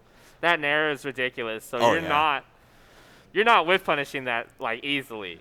Yeah, especially like if you're changing up your range on the fly, you're dishing the sword, throwing in your fist, right? But the problem is that you don't got reach anymore. No. That's the sword that you just dished. You know, you probably could have used it. Yeah, I mean, man, I would have hoped for some more command grabs at the end. Yeah. Yeah, SAOGonza was definitely holding up his shield and throwing up shield at really good moments as well, knowing exactly when HJK wanted to commit, which was a lot of the time. Hoping for another parry punish right on the nairs. Yeah. Honestly, yeah, the parries on the nairs are absolutely really sick. Yeah. Like, you kind of have to like know that's coming. Yeah, he's so good at it. Yeah. Absolutely. No, that was great. I want to hop off the mic. I want to talk to a couple people. Absolutely. Thank you so much for commentating with me. I'm going to see if I can find someone for you. Okay. But I'll be down. I mean, I got all day, so. yeah. You have the rest of the night, baby. Yep, indeed. Right. Enjoy the solo harmless commentary. It's absolutely. Actually, I love your solo commentary. I really appreciate it. Thank you so much. I think I told you that before, right? Yeah, no, I really do appreciate it. And like, it's gonna be a little weird. I kind of feel like I'm listening to myself with like the reverb that we got going on right now. Don't worry, you can pretend like you're talking to production. That's Absolutely. how it works. All right, okay, yeah, I'm gonna go talk to a couple people. And all right, cool. I'll see if I can find someone for you. All right, thank you so much, Jason. I'll talk to you later. Yeah, see you guys. See you, Twitch chat. All right, Jason fans, give your farewells. He'd be hopping off right now. But my man's going to be taking a well-deserved break. He's definitely doing a really good job holding down the fort. You know, even just like last week, he was doing a really good job commentary. Just, just like holding down the fort, right? Oh, looks like we're going to get Luis Luis SAOGonza. Okay, so it looks like we're going straight into winners finals game 1 PS2. Let's get it. We are celebrating those best of 5s as always. Honestly, now I was mentioning before that like I've kind of seen a lot of the storyline of Luis versus SAOGonza before. How SAOGonza was really starting to go, dare I say, even versus Luis, if not winning some of those sets. SAOGonza's game has really been leveling up into a phenomenal force where he just knows when to pick his moments, and even against an opponent like Luis, he can absolutely make some great calls. But Luis, he is the king of NorCal, the king of San Jose, the defender of Guildhouse for a reason. You got to be on top of your A game every single time you fight this guy. That was a great timing of the roll. It's a great way to start. Both players have relatively high percents. SAOGonza off stage on the left side. Careful. Oh my goodness, Luis with the dance moves before fourth throwing him. Saying this ain't your floor. Great get up attack though. Following up with a narrow neutral. Oh, and the back throw is going to be killed. Too much percent taken overall. SAOGonza's going to be losing that first stock, but a great return. He'll need to be taking this stock right now. Oh, a great jab check. He has been landing those all day. And this is sort of just a story neutral. It feels like every single time you have a read on Luis, he is so quick to adapt and just lets you make your mistakes. He'll be just sitting there, just chilling, waits for you to whiff and move, and then he'll punish. But that was a great series of just excellent pressure by SAOGonza. Just knocks him off stage, gets him with the down air, covers the entire ledge, forces him to just hold in, and gets him off the top. Oh, goes for the judgment as well. So because the 7 didn't hit Palutena, you're not actually going to get any fruit spawning from that. So they don't got to worry about that. And actually the whiff does mean that SAOGonza's going to be off stage, but my goodness, he's just not afraid to be throwing out these nairs. Oh, okay, so I do like that sort of like pseudo options, like where he goes for the up air. Is free to react to the air dodge. He just unfortunately didn't place his aerial correctly, so wasn't able to actually follow up. Interesting decision, Bacon. I'm pretty sure Bacon that close isn't actually safe on shield. And Luis is going to get him off the ground with dash attack. Ooh, great down air. SAOGonza's aerials have been placed extremely well. But you got to have more than that if you want to beat Luis. Luis landing, immediately going for the dash attack, and then just stands there with the up smash. Sends him right back up, saying the air is where you belong, my friend. Whew. Luis is going to be taking that game 1. PS2 was the stage that was played for all you who just happen to be tuning in right now. Whew. And that's something I love about Luis, man. It's like, he makes a lot of those options, like, just like raw dash attacks and stuff. He makes them seem so good. And granted, it's probably because they are really good on this character as Palutena specifically, but like, he just makes them look phenomenal. He's always yes. Group battle. Honestly, I'd be happy to actually though. Alright, so it looks like we're going to be going to game number 2 on Final Destination, which is now a counter pick under this new rule set. At least the one that they've been experimenting with before Genesis 9. I'm not really sure how I feel about the stage being counter pick, but maybe that's just me. Anywho, the fact is these two are playing it right now, and they're constantly just jumping every single time. So many aerials being thrown out in space around. And right now, it seems like Luis has been kind of getting the better of... Actually, no. SAOGonza's been getting the better of Luis, at least in this exchange. But now that he's got SAOGonza in such an awkward position, SAOGonza trying to just make something happen. Right now, he just lets the percent get evened up. And the percents being even is not actually the result of an even game. Game & Watch is much lighter than Palutena. You gotta be so careful. 65% on Game & Watch means so much more on that character than it does on Palu. But that being said, he's now doubled that basically. And a great grab to catch his jump from ledge. Wow, I wouldn't even thought of going for a grab. And he just waits out the air dodge, goes for a forward tilt. My man is just playing some great Yomi right now, staying one step ahead of Luis every single time. Down throw, nair. Gets the follow-up up air. Okay, that's all he's gonna get. That's fine. Honestly, just take the bread and butter. I don't even feel like you need to overcommit to anymore, and I feel like SAOGonza knows that. Tries to go for an early dash attack, maybe try to two-frame, not really quite gonna find it. Now it's his turn to be on the left side off stage. Luis bullying him, just keeping him over there. Waits out the air dodge, but misses the grab. Goes for a second grab anyway, oh my goodness. Or maybe he got stuck in, no, sorry, he got stuck in turnaround. I think he wanted to get like a turnaround pivot grab, and then he eventually got the late grab anyway. But anywho, either way, it results in a great back throw to kill for Luis. SAOGonza has been doing a great job just keeping on the offense despite losing those interactions though. Oh my goodness, up smash clanks with the invincible back air. So no damage is going to result in happening. Aren't these characters busted? Alright, waiting around. Once again, just trying to catch some sort of option, immediate option for Luis, but Luis immediately changing up his timings of when he gets back from ledge. This man is an adaptation machine. And the falling up air just to stop any... Oh my goodness, up smash, see you later. Phenomenal down smash. I don't even know how he finds these down smashes, but and it rolls in, grabs, no fear whatsoever, does not get the up air, decides to just parry him on the way down instead. Almost even argue that's better, even though it got the same amount of percent each time. SAOGonza is playing hot right now. Oh, the charge! Pillar of light indeed. We're going to be making all of us see the light of just how good that move is. If you don't know already, anyway.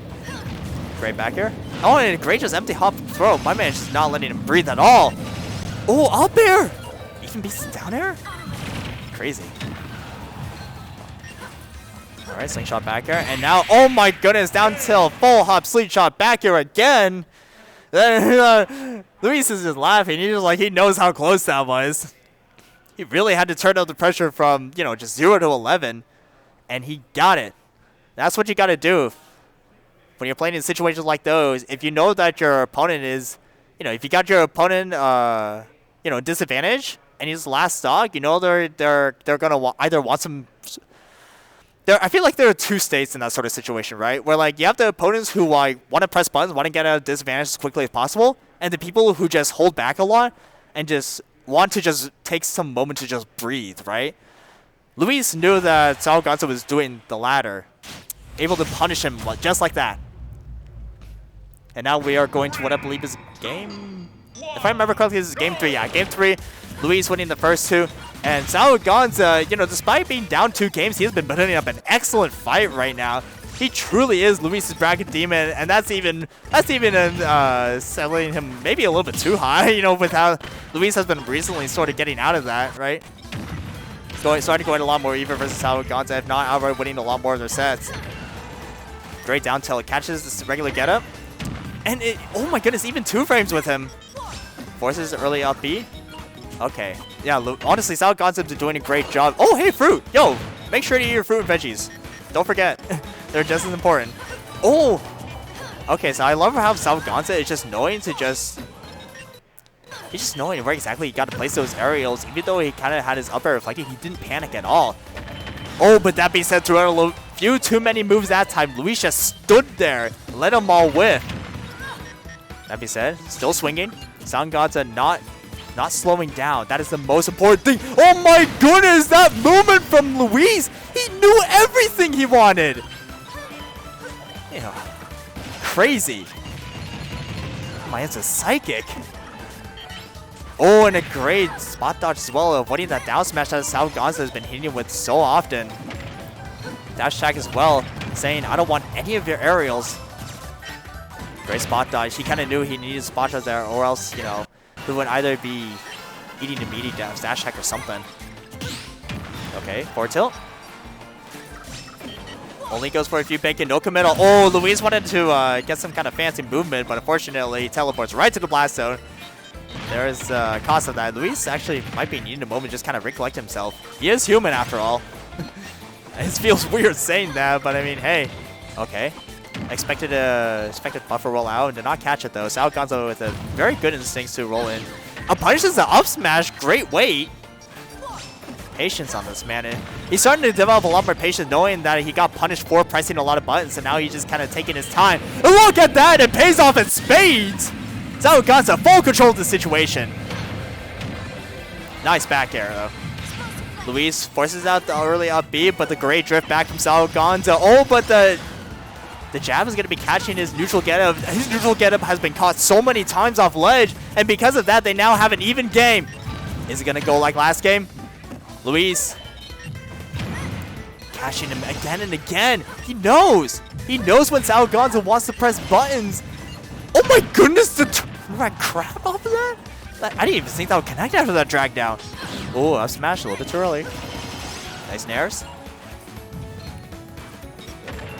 Oh, every single time. He will land that every single time. The 2-frame down till into back air. Yeah, SAOGonza is talking about it like he knows. He knows where he messed up. Oh my goodness. But honestly, the two have been playing an absolute phenomenal set. You got to put an asterisk right next to that 3-0, because that 3-0 count does not tell the entire story. And actually, because I do not have a commentator next to me, I'll be removing the mask just to make sure that my voice is a little bit clear.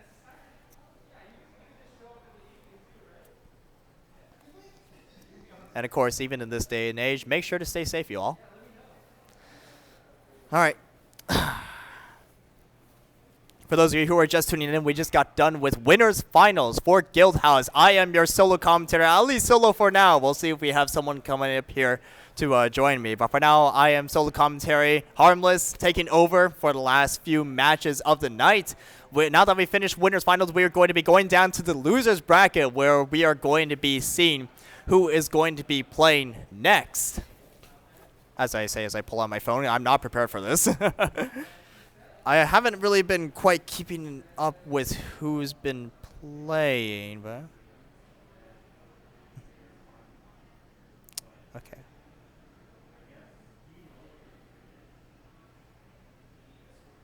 Okay, yeah, let me just go on see start.gg. Oh, by the way, for those of you who want to take a look at the bracket yourselves, there is a bot command that makes it a lot easier to do so than just going on your phone and you know, typing in all the URL nonsense. There is a bot command, !bracket or / bracket if you don't want it to appear in chat. You can just do that. Check out the bracket for yourself, and Nightbot will be bringing up the links for you. In the meantime, let me just go take a look myself, find some events. I promise I'm not trying to disassociate from all of y'all in the Twitch chat. Let's see, Guildhouse. And let's see, Guildhouse, the one that is currently on November 9th. Weird that I can't find it right now.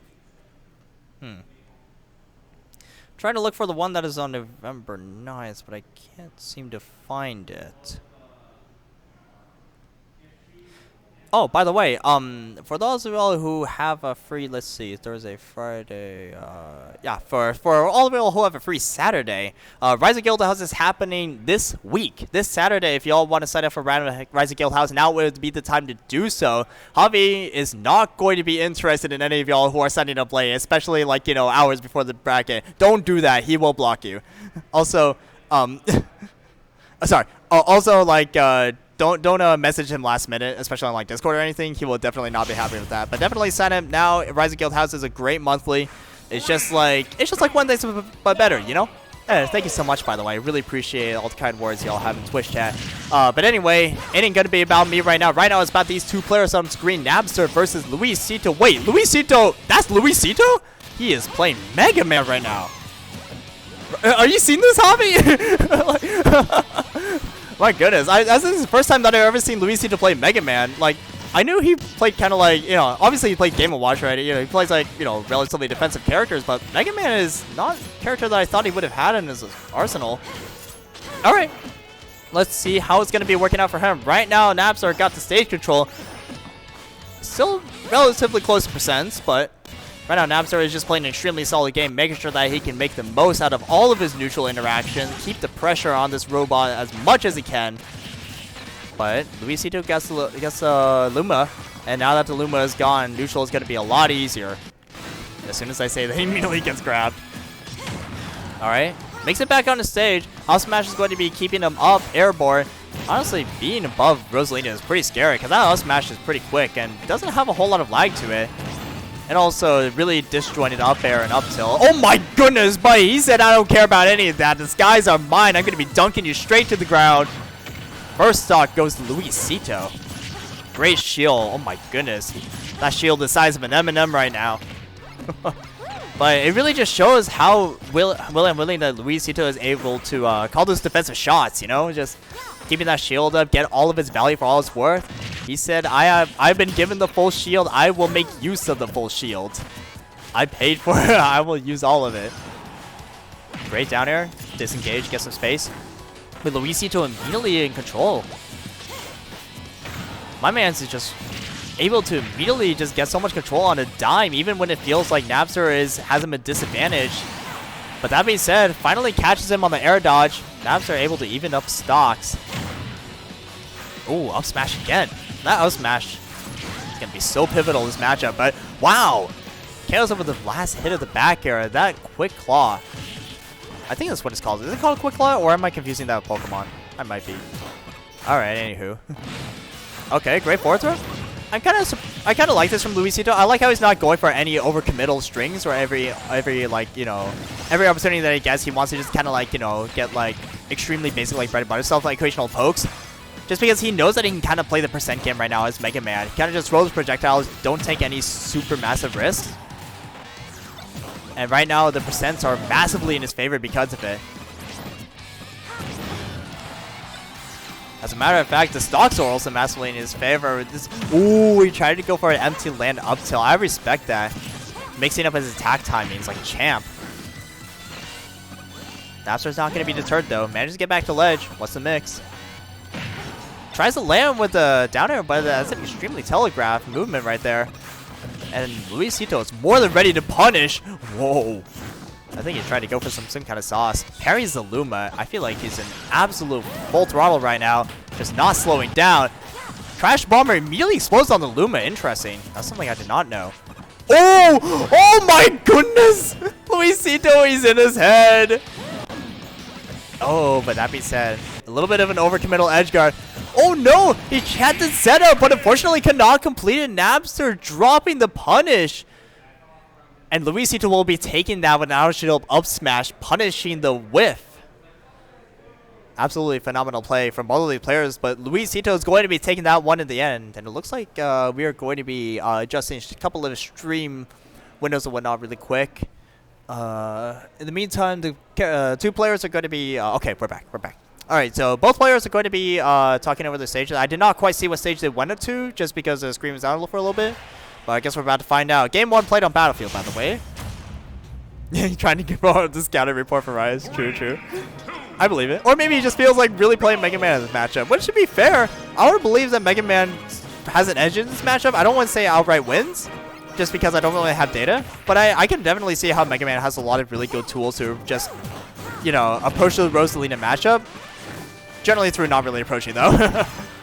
Luisito has been playing at a really good set of ranges, though, that has just been allowing him to sort of just box out Napster in a lot of these situations. But great counterplay with the down B. Rosalina just taking the Crash Bomber away. And, oh my goodness, took that stock away as well. Incredible adaptation. Napster just not giving Luisito any room to breathe that time. And now that he's got a lead, he can make things so much easier. Those up airs. My goodness. He's just brawling. Alright, great pickup with the leaf shield. I'm in the corner, keeping him away with the slash. The back air is so strong. Oh, stayed a little bit too close to the ledge though. Got it. Hit with a rising forward air. Okay, disengage. Oh my goodness. Really greedy dash attack from Napster. Wanted to just continue, you know, keeping Luisito on the back foot, but Luisito is ready. Just throws up shield and then retaliates immediately with the Shoryuken. Mega upper. Okay, Metal Blaze. Really just throwing out the Metal Blaze, trying to get as much chip as he can. I respect it, especially since the Metal Blaze is relatively safe on shield as well and can go travel a long range. It's obviously not great for, you know, building up like, you know, massive 40% combos or anything. Not until you start linking in your combos. If you're just running as a projectile, you just kind of, you know. Okay, forces a low recovery. Wasn't able to keep advantage, at least, well, not until right now anyway. Managed to keep him off stage. Oh, as soon as I say that, great. I really like that from Napster as well, where he just kind of mixing up when he comes from ledge. When he was on the right side of the stage earlier, he was delaying his getup, or rather when he jumped back up from ledge. And when he was on the left side, he just came up like almost immediately, was able to find an empty lane up smash. Napster's mix on his off lane switches have been very phenomenal. Crash Bomber? Ooh, he's gonna trade? Catches the wait, no, never mind. Sorry, he claimed the Metal Blade. I was like, wait a second. Great shield. Honestly, Luisito's shield every single time phenomenal this entire set. He has been throwing up an extremely solid defense. Oh, the Elite Smash Classic. Yike. Get him out of here. One stock apiece right now. This is very doable for Luisito, but he's got to be playing a very phenomenal game. If he keeps getting thrown in vertical disadvantage like that, oh, he's going to be in a whole world of hurt. But right now, Lance is currently on solid ground. Knocked on the right side of the stage. Currently in vertical disadvantage again. Manages to land with the Leaf Shield. I thought he was going to lose that outright, but all right. Way to sneak back in. Crash Bomber on Rosalina. Careful. Gotta let him get back up. Can't overcommit. Nice. Good up airs. Keeping him afloat. Burns the air dodge to get land. Oh, Luisito. My man's fighting for his life right now. One wrong move, and he's out of here. Okay, knows he has to throw up shield there. Ooh, nice wait. Oh, nice. Yeah, Luisito knows that if he gets hit by an out smash, this game is absolutely over. Can't let him get hit by that. Space forward air. I think that actually might have been with an out smash race when I'm not really quite sure. Oh, and down air. Oh, but wait, did he just get down air on the rush? Oh, the rope. Oh, man's best friend. Coming in with the clutch. And now Luisito has another shot on live. Up smash on shield. Oh, good get up time, but oh, the air to air. Luisito catches him on the full hop. Takes that away. Wow, that was absolutely phenomenal. And I apologize. I don't know if this is happening on stream for all the viewers at home, but we are experiencing just a couple of technical difficulties trying to make sure that the stream is quite stuttering. As much as it has been. At least it's been stuttering on our end, but anyway, it looks like most of the problems they stay that way. But that was honestly a really great last interaction. Alright, Luisito. He's going to be staying with the Mega Man. I don't blame him. He's 2 games up. Just keep playing what works. Okay, forward air. Leaf Shield. I kind of feel like you got to slingshot the Leaf Shield, so that way it's facing Rosaline. Yeah, I kind of like that, or like reverse it somehow. Yeah, otherwise it's not really safe. But the idea is definitely there, where he just kind of throws in the Leaf Shield and then backs off after most of it has initially connected on Rosalina's shield. Okay, nice neutral air. And Napster, a lot of his early pressure on game number 2, I feel like he's kind of here in the early. He just got to make sure that he finishes his play. Translates that sort of momentum going into all of Luisito's stocks, because he kind of definitely slowed down a lot of game 2 towards the end of it. And Luisito was able to crawl his way back as a result. But right now, game number 3 at the very beginning, it looks like he's been pressure, able to keep Luisito in disadvantage whenever he can, just like that. Falling Nair is so good, links into so many strong moves, and he's been landing it every single time. Oh, but that being said, no jump. Luisito knows, catches him with a back air. Is going to be the first stock for Luisito. Phenomenal play all around. And now that he's running away with the lead, oh, never mind. He gets caught in disadvantage, up smashed, and now he's gone.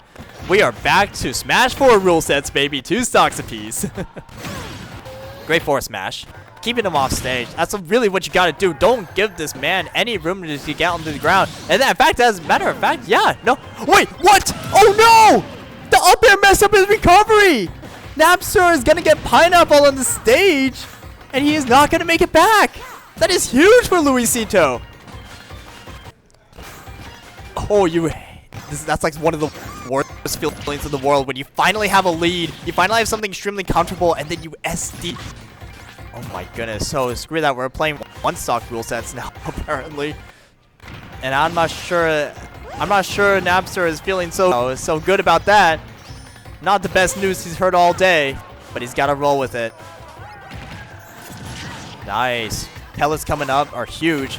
Lets him land back on the ground, and as Mega Man, he just really wants to be on the ground in this matchup, it feels like. Luisito's been getting a lot of his mileage by just standing on the ground, playing a good distance. But Napster keeping him off stage, forcing him to approach otherwise. Air dodge makes it back. We're back in neutral. Alright, keeping him off. Oh, Luisito with an extremely aggressive forward air and still manages to keep Napster off stage. Oh, but Napster, good return. Oh, but as soon as they say that, they're just trading back and forth, flying across the stage. Oh, jeez. It's extremely close. Oh my goodness. If that weren't for the Luma, that might have been game.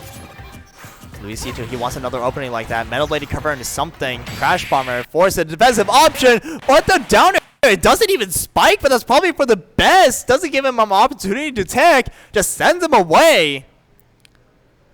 Napster, he knew he had to clutch that one out. You can kind of see it on his face a little bit. He's like taking a big old sigh. And now they're heading straight for Smashville. Seems like Luisito knows exactly how he wants to counterpick this. Going with the Mega Man again. I guess he just doesn't feel confident with the Game & Watch in this matchup, but... Ooh.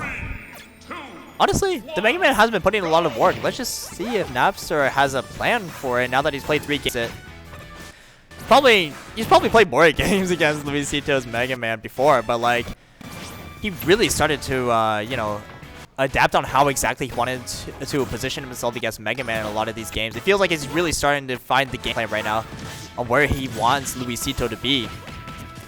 The more vertical, the better. That's his gameplay right now. Let's see if that changes. Right now, the two are kind of playing out very standard, just boxing each other out. But a great, oh my goodness, 1-2 on the ground in the forest match. Not gonna KO. Mega Man surprisingly heavy, but that's 89% right there. You will take that if you're Rosalina. Because the next time you get those jab blocks in the forest match, oh, he's gone. No chance. That being said, oh my goodness. So yeah, Napster are just adapting inch by inch, knowing exactly what he needs to do to win these small interactions to get larger advantages. It's kind of like a game of chess where you kind of got to start small with your advantages first before you translate into something major. And Napster knows. He knows that he can kind of start punishing the empty lands of Luisito since he's going for them a lot. Oh my goodness, the bounce! I'm dribbling over here. Oh, and he gets the shot. Throws the Flaming Sword right into the bucket. That's 2 points for Luisito in the first stock. But he gets caught by the up smash. Not going to get KO'd this time. Smashville with a different blast zone size. A little bit more vertical space if I remember correctly compared to Battlefield. I might be wrong about that. Other one living. Still hanging on to his first stock. Dash tag is going to keep him up in the air. Is exactly what Napster wants. Now he has free reign to kind of just ride this advantage state to the bank until he misses those edge guards. Can't be doing that right now. Every single edge guard you miss is another opportunity for you to attack on even more percent. Get that stage control. Throw all kinds of BS your way. All kinds of projectiles. And the Moon Knight works. Everything. Back throw. DI check. Ready for it. Crash Bomber is going to be keeping him safe. Oh my goodness. Also has been blocking the Luma consistently. Not letting Napster get any sort of extra chip in. Oh, great spacing and retreating forward air. Unfortunately, going to be whiffing a bit too many moves. That up smash on shield will be all the opportunities that Napster needs to be finding that up smash. Now the two playing some more neutrals, running out airs, throwing out forward airs, trying to get something started.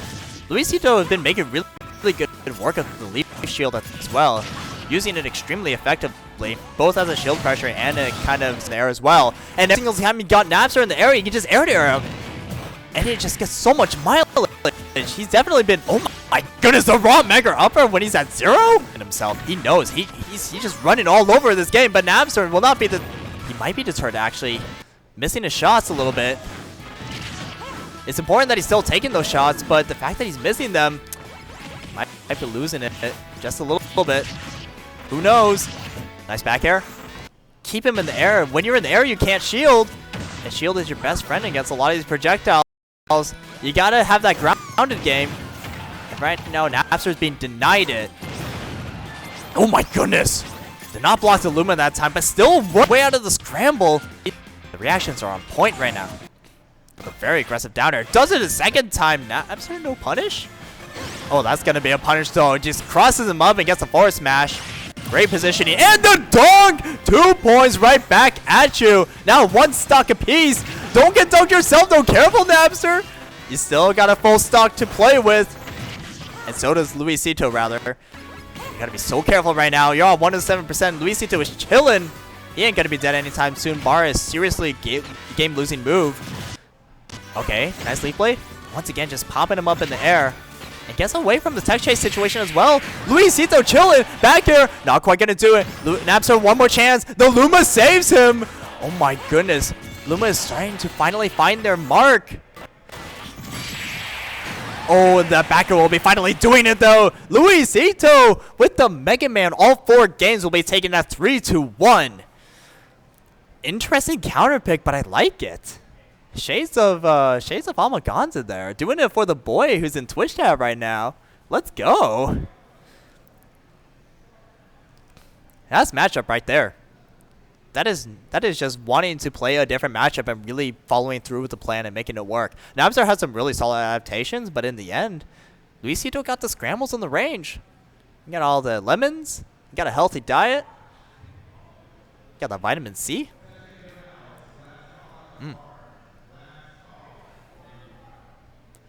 I did not quite hear what the last calls for, but I'm pretty sure we're going to be fine. Hopefully.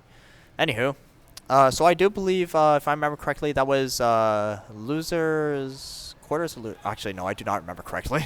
Should not be guessing here. Let me go take a look at the bracket again. I had a lot of trouble finding it earlier, so unfortunately I couldn't really see what exactly we're going to be doing here.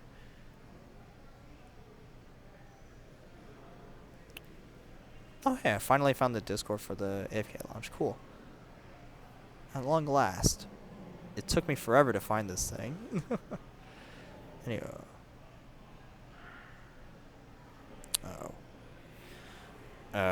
Sorry about that. I was just trying to check my mobile device to see if I can find the bracket, but unfortunately not quite gonna find it. We might take a quick break. Okay. Just so, because Javi's like trying to reset the PC and see if it'll fix all the issues. Alright, do you want me to relay all the information? Yeah. Alright. So for all the people watching the Twitch chat right now, we're going to be taking a quick break around like sometime around like who knows how many minutes. We're just going to be restarting the PCs where we're having some kind of stuttering issues with that last set in particular. So we are going to be taking a quick break and we will be right back for more Guildhouse Top 8. Don't go anywhere. We could pack our bags tomorrow, leave all of our sorrows, see where all this road goes, maybe San Diego, maybe San Diego, roll down all our windows, just see where the wind blows, one leg out the window, sit like a flamenco,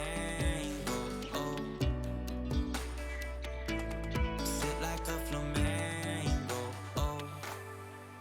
You can run and you can hide, you can look and try to find, take a breath, open your mind, take it one ride at a time.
You can look and try to find. Take a breath, open your mind. Take it one day at a time. You can run and you can hide. You can look and try to find. Take a breath, it'll all be fine. Take it one ride at a time.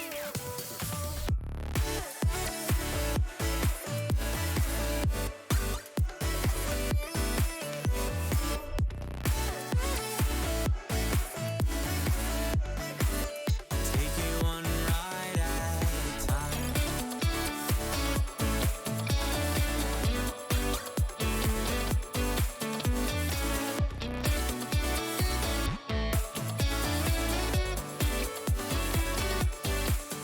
You can run and you can hide. You can look and try to find. Take a breath, it'll all be fine. Take it one ride at a time.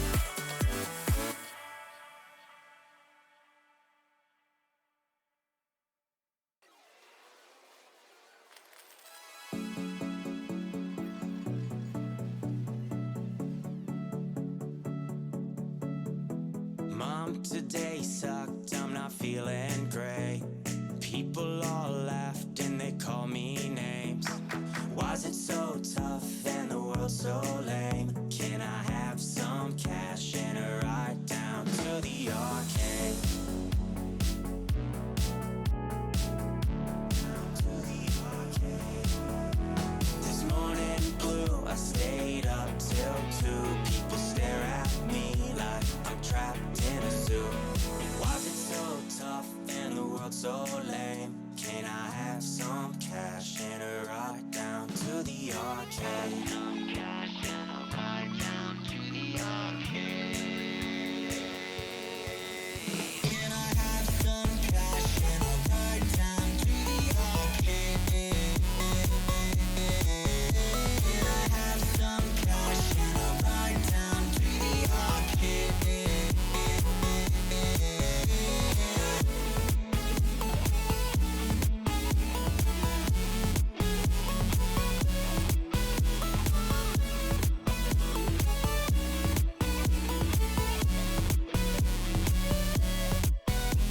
I'm down on my luck, am I good enough? I'm searching for trust, do I look too much?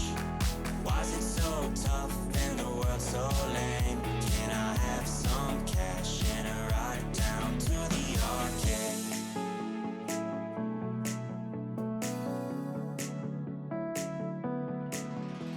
This evening blue had nothing to do but lay around with my thoughts of you. Why's it so tough and the world so lame? Can I have some cash and a ride down to the arcade? Some cash and a ride down to the arcade. Can I have some cash and a ride down to the arcade? Can I have some cash and a ride down to the arcade?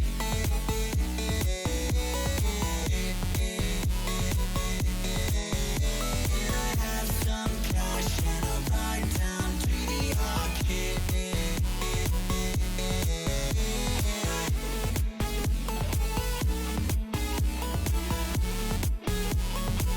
Can I have some cash and a ride down to the arcade?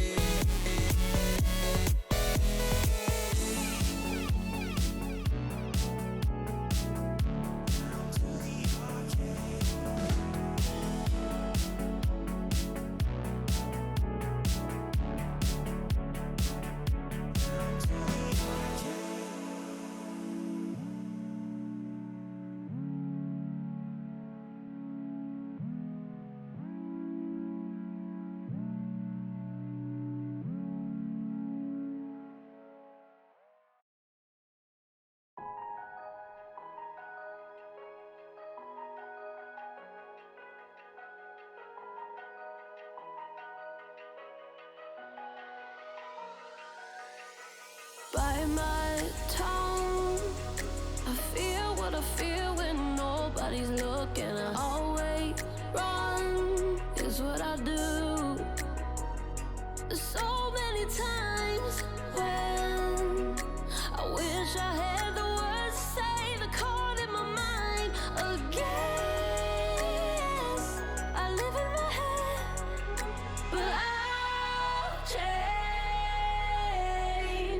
can teach me how to lead the way, I wanna be different around you.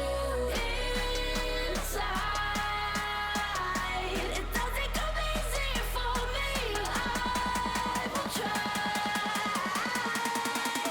if you stand by me.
When I feel weak, I'm not in a rush to start opening up, so I won't speak at all.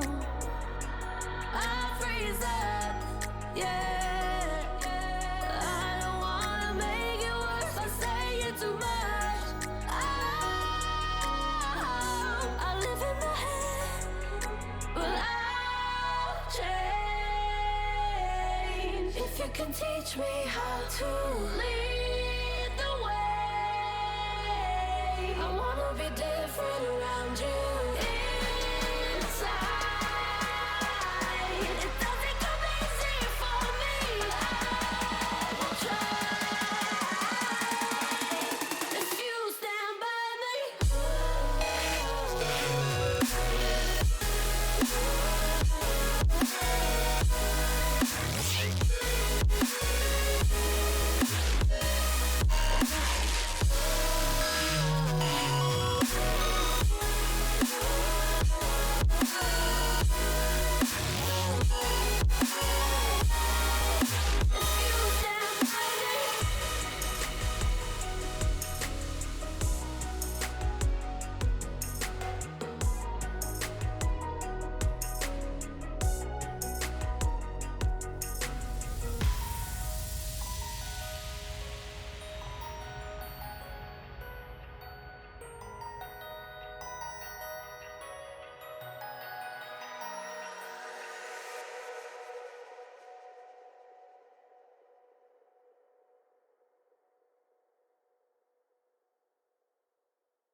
I've been drinking Kool-Aid cameras like I did when I was 9, 'cause I like to pretend that I haven't lost the time.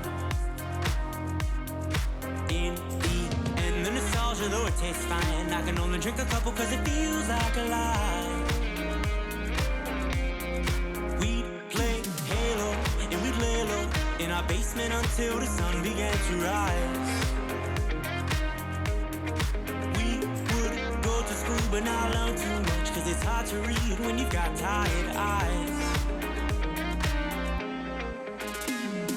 Months go by, the time it flies, past the days that we drank Kool-Aid in the summertime. Years go by, the time it flies, past the days that we drank Kool-Aid in the summertime.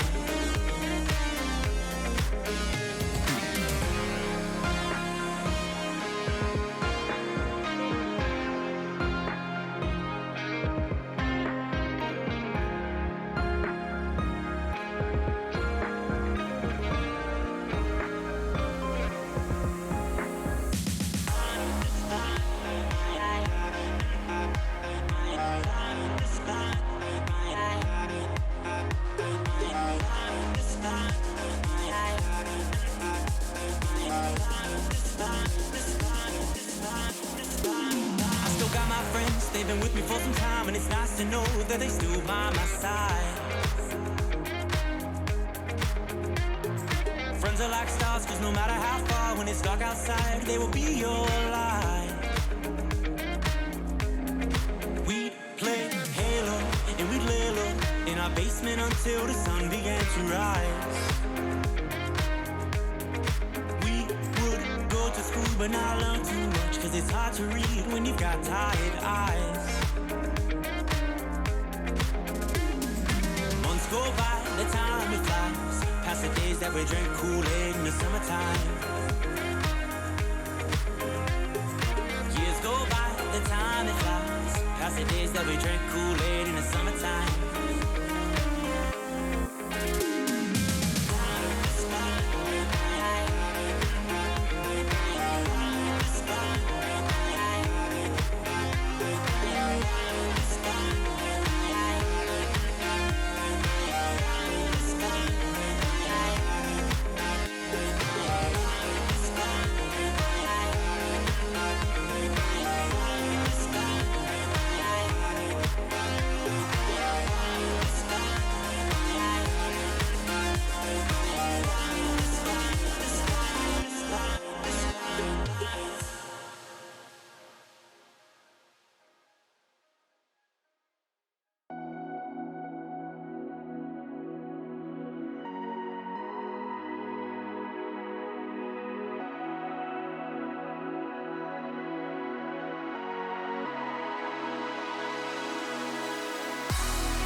Welcome back, everybody, to Guildhouse. We finally got all the technical issues resolved. I am Harmless, your solo commentator for the night, and we are going to be running into losers' quarters right now. Tuan versus... I've already forgotten the matchup, darn it. But we are losers' quarters. And for those of you who want to check out the bracket really quick, you can just type ! bracket so you can get a better look and actually not have to guess on who was on stage, you know? But yeah, there's Tuan right there. Okay. Yep. I was right about at least one person. Unfortunately, my attention span was not quite... literally, David just told me who... Oh, there's his opponent. There would be his opponent any second now. Yo, even Tuan knows. He's just like, where's my opponent at? Just... no, honestly, Tuan was in a good mood today, so I honestly love to see it. At least from when I last talked to him a couple hours ago. He's been chilling, having fun. I'm actually kind of sad I didn't quite make it far enough in winner's bracket to play in round 3, but that's all good.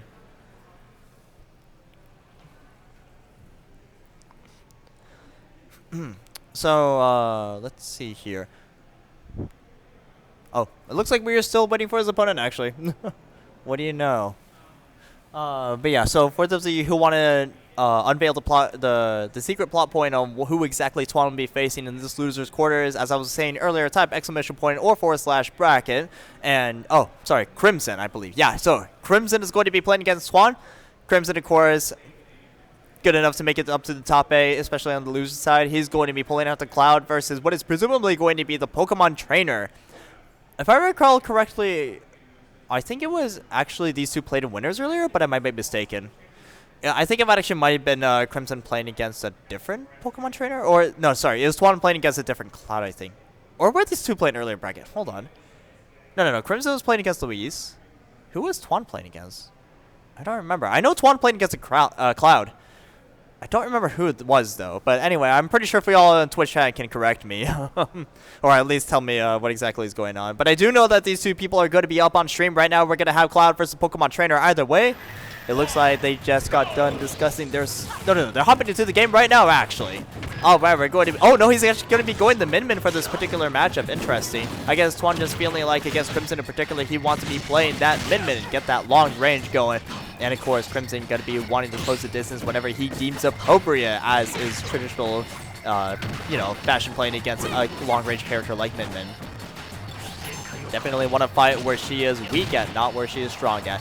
Nice full hop back air, converting right into the dash. Now keep him off stage for good measure, forcing the double jump, but does not find the forward air. And now we're back to neutral. But that was a lot of percent, though. He's still able to keep him off stage for a very long time. Rack up a lot of aerial damage on him. Oh my goodness, just throwing out those back airs like they've gone out of style. Crazy. Lands with an air as well. Crimson is just not letting Twan breathe. Twan, got to get some of your trademark defense going on. That is a great start. Oh my goodness, all it takes is 2 pokes. Get him out of here. All right. He's going to be making it back with the upbeat tether. Lands with the Megaton. Interesting. That Megaton there, I honestly thought it was going to lose out or trade versus up smash, but Twan makes it work. Extremely solid play. It catches landing with the dash tag, catching the air dodge. Ooh, unfortunately, not quite able to land that time. Neutral air, not quite beating out the up air. Cloud with the sword is going to have more range than arms, regrettably. At least, not if only because his arms weren't fully extended, of course. But right now, Twan keeping some space, making sure that Crimson cannot full hop and jump in on him so easily. But now, Crimson just doing a really good job. Oh my goodness! As soon as I was about to praise Crimson for how good he was, just picking his spots on when he can go aggressive. Oh my goodness, Twan's defense is just so solid. Great grab, just catch him right out of the spot dodge. And now these two players once again brawling. Great full hop nair, able to catch him. It feels like Twan is starting to get a good read of how exactly Crimson wants to recover, constantly spending that air dodge in. But right now, Twan is just kind of like deciding he doesn't need to go for any massive overcommittal punishes at the moment. Right now, he's just kind of taking his time, just throwing out those arms, trying to make sure he can rack up as much chip as he can. Yeah, there you go. Catches out the double jump that time. He knew that he was double jumping there, let alone air dodging in every single time. Great catch by Twan. He will absolutely punish you for, like, everybody talks about how defensive Twan plays, but I don't think people realize that, like, what separates him from a lot of other defensive players is that he's still watching you. He's still watching you, and every single movement that you make, he's just making a plan for how he's going to calculate, just catch you on it. Every single habit counts for something. Twan knows that better than anyone else, I'd say. Ooh. I actually thought he was going to up smash catch the Buster projectile, but decides not to go for it. I think he just wanted to maybe find like a 2-frame or something, maybe like down tilt or play a little bit more aggressive. That being said, still living at 109%. Finally loses the stock. My goodness, making that stock count for as much as I probably could have, given how many aerials he just took. And now Crimson, he's got his work cut out for him. Waits out the fully charge on the Ram. Nice. Ooh, tries to dash in, find a dash attack, maybe convert or something afterwards, but decides he'll settle with a fully charged Buster shot. Nice cross slash, mixing it up with his attack timing from the earlier up airs. And dash attack to return the favor, keep him off stage. And oh yeah, Crimson knows he blew his double jump. He knew he was not going to get back from that. Yeah, Twan right now, I think he's, he's currently banning, actually, right. They do character picks first and then they ban stages. That is always the things that trips me up with this new rule set. But anywho, Crimson is going to be taking his time figuring out what exactly if he wants to run it back to PS2 or not. Honestly, I think PS2 was going all right for him. Though at the same time, I also don't blame him if he wants to go to a smaller stage, give Min a little less room to walk around and breathe. And, throwing out those pokes and everything. Honestly, I feel like PS2 is actually a pretty good neutral stage for Min overall, but anywho. Alright, yeah, looks like we're going to be going to small battlefield. This stage that really should be a counter pick, but for some reason is a starter. But Twan is going to be counter picking this stage. Crimson is going to be counter picking this stage to prevent Twan from having as much room to breathe around. But oh my goodness, it's just not going to make a difference. Close range or long range, this guy's got hands. He's got hands right on top of those arms, and he's going to be making them count. Giving you them every single time. Okay, nice uppy out of shield. Crimson keeping him in the corner, but Twan with a nice parry is just able to get right out of there. And his second parry again, unfortunately misjudges where exactly Crimson's going to cross him up. But it don't matter. He said he could punch him from anywhere. Oh, wow. The anti-air. The air-to-airs every single time. He just denies him all that airspace. Oh, my goodness. Twan is just not letting Crimson do a damn thing. Okay, nice back air. Wastes all of that limit charge, though, so he's going to have to wait for a better punish. Or just go for the raw up smash. Dash attack on shield. Not sure if I agree with that. Every single time. Twan is just doing such a great job catching Crimson on his double jump every single time. And he knows that if he catches him on his double jump, Cloud can't recover. Especially if he gets knocked back at such awful angles. Really phenomenal game plan by Twan right now. Ooh, tries to catch him landing with the grab, but the grab was a little bit too early. A little bit too preemptive. Funny. Alright, charge full limit. Gets a dash attack. Hits him underneath ledge. But now what's the mix? Oh, great weight on the tether. Twan's defense is so good. And he just holds shield as well, knowing that Crimson wants to follow with a dash attack, try to push his advantage stage as much as possible. But that ends up becoming disadvantageous for him as a result of that. Oh, yeah, forces out the air dodge. Knows that he can't punish the landing yet. But every single time, he just doesn't let him get back at all. The 3-stock Twan. That was probably the fastest min-min game I've ever seen. Under 2 minutes, he makes his character look like a rushdown. Oh my goodness. Absolutely phenomenal. Crimson honestly just looking a little lost. It kind of felt like every single time he really just wanted to go in, regardless if Twan had a shield up or anything, or regardless of if he could actually, like, you know, throw out, like, you know, dash attacks or whatever. Try and, you know, not even just like trade, but just outright win. But oh my goodness. Twan just played that neutral so masterfully. And it feels like he knows. He's really got to like be float going. He feels like he's a lot more confident and just press a lot more buttons now that he has a good read on how exactly Crimson wants to attack. Nice up tilt. Or sorry, up tilt. Alright, decides to just knock him down. Chases him all the way with the forward smash off the dragon. And catches his double jump again. Crimson has been so disrespectful with these double jumps every single time. And right now, he's getting punished for it. Twan just forcing him to either adapt or lose his stocks. Alright. Nice standard to get back. Surprised it wasn't punished. I guess Crimson wasn't ready to punish it. Goes for the dash attack again. Catches him on the other side with the cross slash. Full hop back air. There you go. Shades of game 1. But gonna need a lot more than that right now. Dash attack on shield is not gonna work. Tries to throw out a fully charged limit break attack, but Twan was more active, more ready frames to just kind of punish that, or at least prevent it from getting fully out. Up smash out of shield. Not gonna KO yet. Careful. A lot of whipped aerials, but one back air eventually sticks. Twan can make it back from this. Crimson trying to just charge limit. He's got his full limit now. He's trying to look for a KO or something. Twan, ooh, he's gonna nearly die to the back air. Really good DI, actually. I thought he was just gone. Crimson finally making something stick. Catches the roll in with a fully charged buster shot. Sorry, limit buster shot, rather. Very good. The double spot dodge and then crosses him up with Dare. Crimson just doesn't know how to deal with that right now.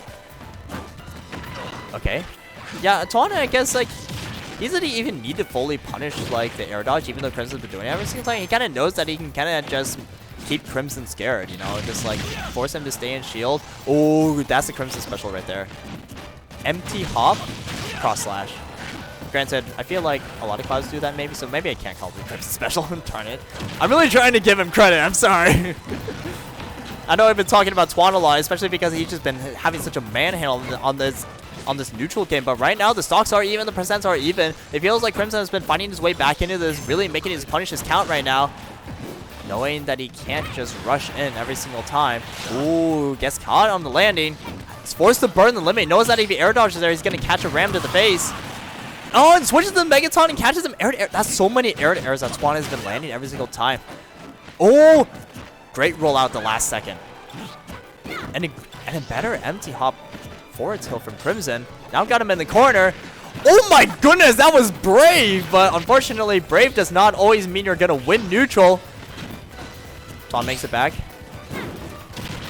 Gets his roll in red a little bit, but Crimson not quite ready to punish. Still gets him off stage. Limit's fully charged. What's the mix? Uh-oh. Ooh, down air not gonna find it? Okay. Limit Buster is going to be keeping him safe. Ooh, but yeah, the dash attack is eventually going to be taking him. Honestly, really good patience from Crimson to not immediately follow something after the limit attack, because he knew that he kind of wanted to catch Twan jumping first and make him feel even, you know, more comfortable with the defense so they can get a better punish. And dash attack was allowed there after he caught him in the air. Crimson, okay. Force attack. Up B's immediately out. Gets himself some space. Funnily enough, he's needing to calm down from this mid aggression. Twan's just been throwing out arms left and right, and they've really been sticking to it. He ain't mashing. Like these are all like, these are all really well calculated. Oh, the up B for just for good measure. Oh, and the Ram keeps him on stage. Catches his double jump. Forces him to grab ledge. My goodness, that's so much damage that he accumulated in a matter of seconds. But now it's his turn to be on the stage, or on the ledge. Finally, he makes it back to stage. Jumps over the grab, punishes. Up B again. He's been anti-airing so well. Does not fully catch the air dodge, but I think this is going to be it. Down to him. Come on. Oh, okay. Okay. Great recovery from Crimson. His game's not over. Oh, never mind, it is. The neutral air trade with the up air. Honestly, I thought that the up air was going to win outright since it had previously, but Ram is going to be, Megaton is going to be taking that, and as a result, Twan is going to be going up 3-0. Really close game 3, though. Like, Crimson is making some really good adaptations, finally starting to figure out how exactly he wants to go in on those situations, but Twan just clutches it out. Really good play, actually. His mid has been looking very solid. Alrighty then. So it looks like we are going to be proceeding from losers finals into either, losers quarters final. What am I saying? Losers quarterfinals either into losers semifinals or another losers quarterfinals. I'm not sure where we're exactly at in the bracket, but I do know that we're within that echelon. Or not echelon, within that range. Sorry. I think the hunger is starting to catch up to me. I'm starting to crave some burgers or something, or a taco truck. Gosh. But how are you all doing this night? Hopefully you are all fed and not starving yourself to death like the commentators who put in their selfless hours for the stream. No, honestly, I really hope you all are doing well for yourself. It's great to have you all here watching. You are tuning in to Guildhouse right now, and we are going through our losers matches. Right now, we just got done with our winner's quarter set before we started the stream not too long ago. Luis is waiting on the winner's side, of course. Honestly, what else did you expect? You tune in the Guildhouse, you kind of have to expect Luis being on the winner's side of things, usually anyway. Sometimes it's a plot twist, but hey, it just makes everything a lot more exciting when you know, I don't know. Yeah, exactly 2,500 followers. Yeah, stream is also running a lot more smoothly. Thank you, Javi, and all the people working tirelessly at our streaming to just make everything work. Oh my goodness, Luisito going the Richter versus Twan. So Twan is now playing his loser semis match, advancing, now plays against Luisito in our best of 5 set loser semis. Luisito counterpicking, I don't want to say counterpicking, but like I feel like he's preparing the Richter specifically for the Min. That's the best bet that I have anyway. Taking some inspiration from Jengi, supposedly. Or maybe he just really wants to play this, but Twan is just saying he has none of it. He's saying, yo, you probably should have went back to your main. Oh my goodness. Oh, but a nice force smash. Great confirming off to the holy water. Tries to throw in the nair. Scoops him back up with the up B. Still catches him though. Oh, but unfortunately not able to follow up on that aggression. Twan with a great back throw, and now he just has him in the corner again. Richter, you never want to be in the corner. You want to have your opponent in the corner. Because when you're in the corner, it's never... You get a taste of your own medicine right there, especially when you're playing against a character like Min who can trap you in 17 different ways. Oh, nice. That Ram has begotten him so much value. Okay. Right now, these two are just trying to find something to stick right now. They're playing at a very high octane pace right now. What the cross up in the dash attack again? I feel like that dash attack might have been a little bit of desperation. And Twan, what was that? Oh my goodness, these two players are just trying to just slobber, are just haymaking each other. I'm just having such trouble finding the words right now. I'm actually a little bit of a loss for words, if anything, just seeing these two players play at such a clip. Nice dash attack. Hopefully this, you know, gives these two a little bit of space. Hopefully they start to slow down a little bit, because right now they're just throwing out moves left and right. Oh my goodness. Ooh, okay. Tuan setting up something. Decides to just hold off. Throws him back into the right side of the stage. Not able to follow up, though. Luisito throws a Holy the Water the wrong way. Still catches him with the forward tilt. Has been consistently going for those falling nair setups. I don't know how I feel about it, though. I feel like Swan has been working around them extremely well. All right. Tuan taking that stock. Ooh, nice. Oh, and he kind of got a little bit of a string off the Holy Water, too. Tuan just on point right now. Oh my goodness, the falling forward smash. That is so strong. You got to be so careful when you're playing against that horizontal distance from Min Min. She got a bigger rope than you do. And right now, Luisito looking like at the end of his, at least for this first game. Just not really sure how to approach. Juan just waiting patiently for him to come down into even ground so that he can start firing off those arms. And, oh my goodness, it's just not giving him a chance to get in. He knows how Luisito wants to go in every single time. He's just not letting him have it. Oh, finally he found his opening, though. Opening, sorry, excuse me. Holy Water, forward smash. Oh, there you go. Catches him same on the ground, just a little bit too long. Tuan deciding not to jump there. And he's going to pay the price for it. Now we have one stock piece. Luisito, 112%. Careful. Oh, down smash. I think that might be it. He had to force an air dodge. Oh, unfortunately, Tuan just occupies way too much space there. Not going to let Luisito comfortably return back to the stage. Very phenomenal play from Tuan. I love how as soon as he saw the air dodge, he recognized that was time to go off stage. Very phenomenal play. And honestly, I think more people should be doing that as well. Like, if you see your opponent, like, air dodging, trying to make sure they have enough distance to up B back, just go out there. Air dodge lag is way longer than you think it is. Like, I promise you that much. Like, you can definitely go out there, no matter the character even, and just punch him. Like, deck him for air dodging. Anywho. Tuan is going to be taking that game 1. I can't imagine them going back to PS2, to be honest. You kind of feel like PS2, like the platforms are kind of positioned in a way where Tuan could kind of just like camp underneath them.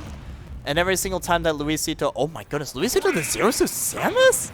Hold the Crane Gasms might need to start waking up. Oh, sorry, no, sorry, Resident Sleepers, not Crane. Resident Sleepers might need to start waking up really quick because, uh-oh. Wait, was that a Crane Gasm that I saw in chat? Actually, I might have been right the first time, I'm not sure. Either way, wake up everybody, the Zoner matchup's over. We got Luisito on the Zero Suit Samus. This is the first that I've ever seen from him. I don't hate it. Oh, especially not when he gets those kinds of confirms. Okay, that was nice. Doesn't even bother ending with boost kick. He knows that I can just kind of like basically get a... Oh no. Oh no. Tuan with the edge guard. Tuan said, I don't care. Tuan said, this is basically just free for me. Oh my goodness. The instant you give him an inch, he will take a mile, because that's the distance he separates himself between you and him so that he can zone you out for forever. Nice paralyzer. Doesn't quite get the meaty with the projectile, but still able to keep him off stage as well. And the flip kick as well, and catches the roll. Excellent positioning from Luisito, knowing that he can still cover that. Landing is caught, though. Tuan has been catching landings all day today. Very phenomenal grab ranges. Sorry, grab placements. Zera coming down from Luisito. He's just been trying to find some kind of starter. As soon as he gets those comp starters, he's really just running off to the races. But right now, he's just running out a lot of moves. Finally sticks something. Shields the down air. Very good, but not quite good enough. Tuan able to give himself some breathing room again.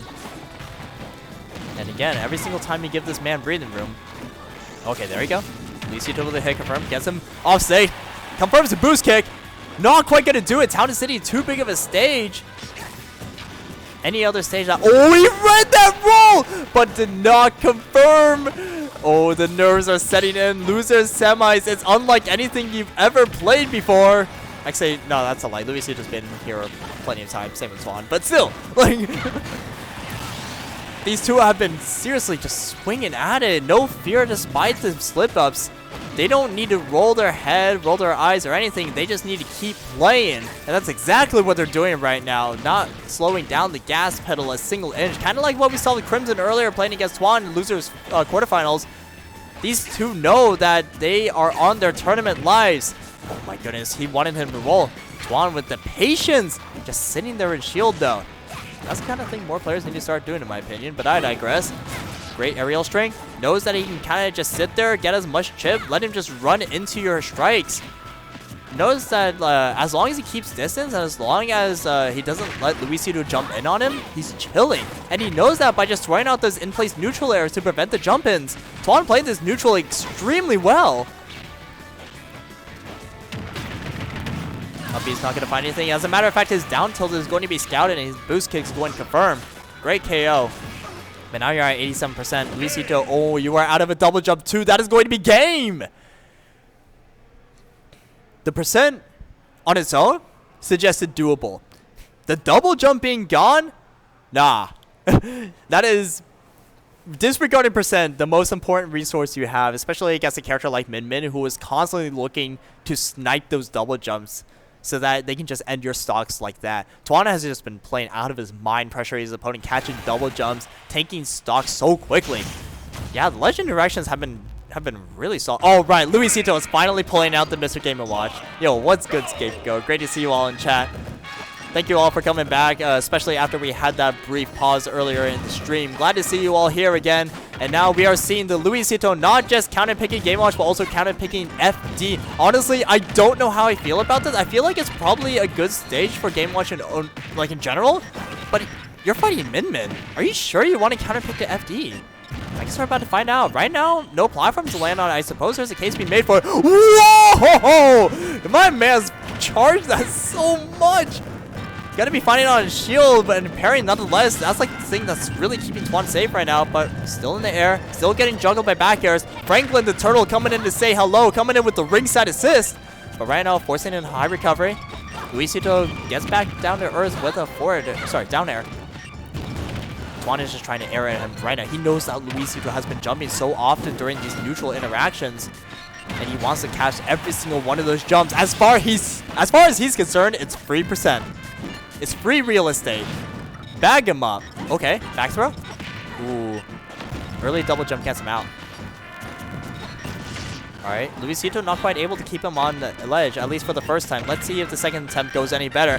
Forward air gets stuffed by the get-up attack. Great presence of mind from Tuan, knowing that it'll hit with that timing. But the back air is going to be catching him out of his double jump. Alright, both players at 2 stocks apiece. Not slowing down, taking every inch that they can with their advantages. And that's exactly what they need to do right now. Great. Oh my goodness. These aerials from Tuan. Catching him every single time and even gets a 2-frame on the Game & Watch up B. Oh, Luisito is down onto his what could possibly be his last stock. Tuan on match stock right now. Oh, you have to be so careful. Okay, Franklin putting in work. Any KO is going to be so helpful right now. Knows that he can't quite KO with the forward smash. Not quite enough percent. Goes for the all or nothing down, all or mostly nothing down air. Still manages to make it back, but oh, this is still so close. Gets his own air this time. He's been looking for those air airs so often. He knows that he's got to start something. Okay, finds the second dash attack. Really surprised it wasn't punished. Oh, frankly, the turtle denied all that space. Saying this is a no-fly zone for you. Okay, fourth row. He knows that if he keeps him in the corner, he can make something happen. You see the really patient rolls. And catches his dash back as well. Doesn't quite extend his advantage as much yet. He tries to find a reset. Not quite able to find it though. Oh, he's just throwing out buttons. He wants this. Oh, he catches him on the charge. The jump in is good, but wasn't able to follow up mostly. Okay, knows he's got to respect that. Oh, great jump in. Okay, catches the double jump. Catches the air dodge, but does not get the confirm. Oh my goodness, drag down. No, she gets down smash, gets shielded. Tuan with another lease on life. The rising forward air with the megawatt. That has been putting in so much work right now. And he knows every single time. The down air is good this time. Tries to keep him off. Oh, does not send him the right way. You got to go through another round of neutral, baby. How are you going to approach this? You know, one forward smash onto you and you're dead. Whoa, I thought you were going to get punished. Luisito, you have to be so careful right now. I'm surprised. Oh, no. No, he's living. He's living. Landing megawatt Nair gonna not quite get into it. Now he's right above Tuan. Tuan trying to scout the landing. Luisito manages the landing though. The shield is good. He managed to jump over the ground. Down smash after drag down Nair.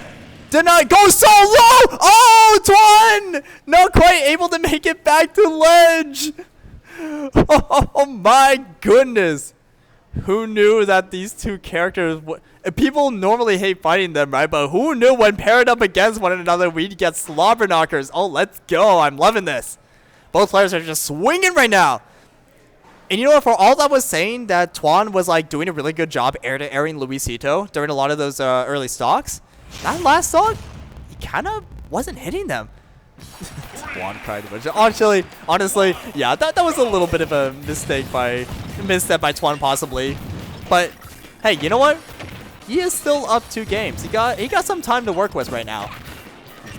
He's still on set point right now.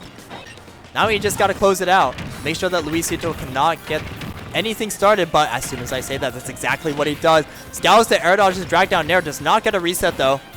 Nice down smash. Ooh, okay. Tuan is going to be making it back. Luisito's been going for a lot of his down airs, and to be fair, if he does hit those, that is extremely good because especially if he catches a low to the ground double jump from Tuan, that's basically the stock right there as long as he can convert. Right now, he's just trying to attack out as much percent as he can. Tuan just trying to land. How are you going to land against that? Nair nearly taking the stock even. That is so much percent. The up airs. My goodness. Anti-air. It's like an anti-air missile just shooting him out of the sky or something. And oh my goodness, that is so much distance. Tuan is not going to be able to recover from that. First stock goes to Luisito, and he kind of knows this is exactly the ideal situation that I want to find himself in. Until his landing gets scouted anyway. Ooh, Tuan, a little bit preemptive on that forward smash. I think he might be feeling like he's out of answers, but there always is one. Just gotta believe. Oh, nice forward smash. That might. Okay, no, not quite gonna do it. Not quite gonna find the 2-frame with the forward smash that time, but Luisito, dash attack. Trying to keep Tuan in the air so that he can keep him at disadvantage, but honestly, I kind of feel like you should have gone for a bread and butter at that point. But I digress. Right now, Tuan is going to be evening these stocks up, but he's still at 77%. Luisito is still doing a great job capitalizing off of every single one of these neutral interactions that he wins. Forward smash is going to be doing it. Goes for the, what is effectively a tipper, I guess. But either way, yeah. Neutral air. Oh, we got the 6. Throwing in some heat. Why not?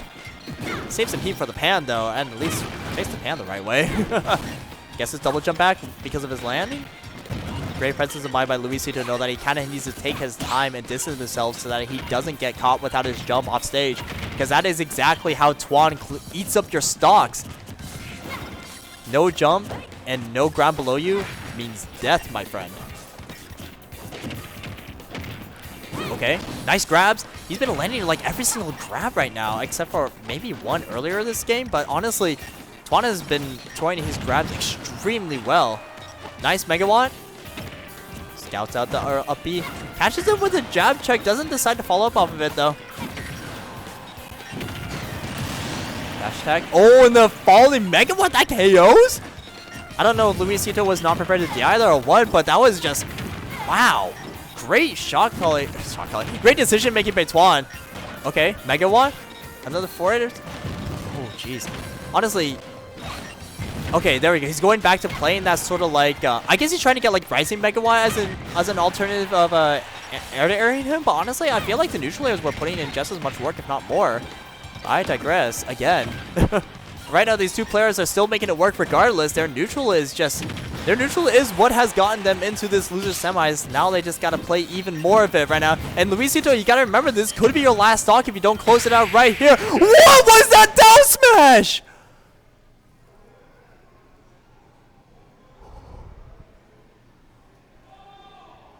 My goodness. I don't think I've ever seen a grimier down smash in my life. That was disgusting.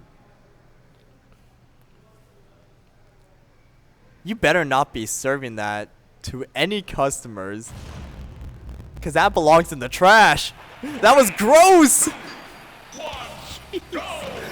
Oh my goodness. Just like that, Luisito has brought this back to game 5. Off of what was quite possibly the most ridiculous hit confirm I've seen in my life. Nice dash back grab though. Tuan is not out of this. He knows that his fundamentals are what has gotten them this far. Keep doing what works. As for Luisito, the same goes with those up airs. Up airs every single time. He's just racking up so much percent. He knows that every single time. Ooh. Cheeky down smash. Not quite gonna find it though. Get up attack's gonna keep Twan safe. Nice confirm with the up B. Once again, keep him up in the air. I think Luisito has found the path to victory. Just keep that vertical advantage. Abuse it. Okay. Bomb's not gonna find anything, but that's okay. Luisito knows he's got him at 127. Even a straight nair is gonna be all he needs. But the Megawatt catches his landing. Twan knows that he can't let him in. He's got to play by his rules. Wants to play with his definite. Oh my goodness, just throwing out the arms every single time. Catching Luisito on his landings now. Decides that it's not worth trying to air him. Luisito says, I'm going to air you instead, as a matter of fact. Oh, and catches him with a jump in with forward air, up air. Oh, and then air afterwards.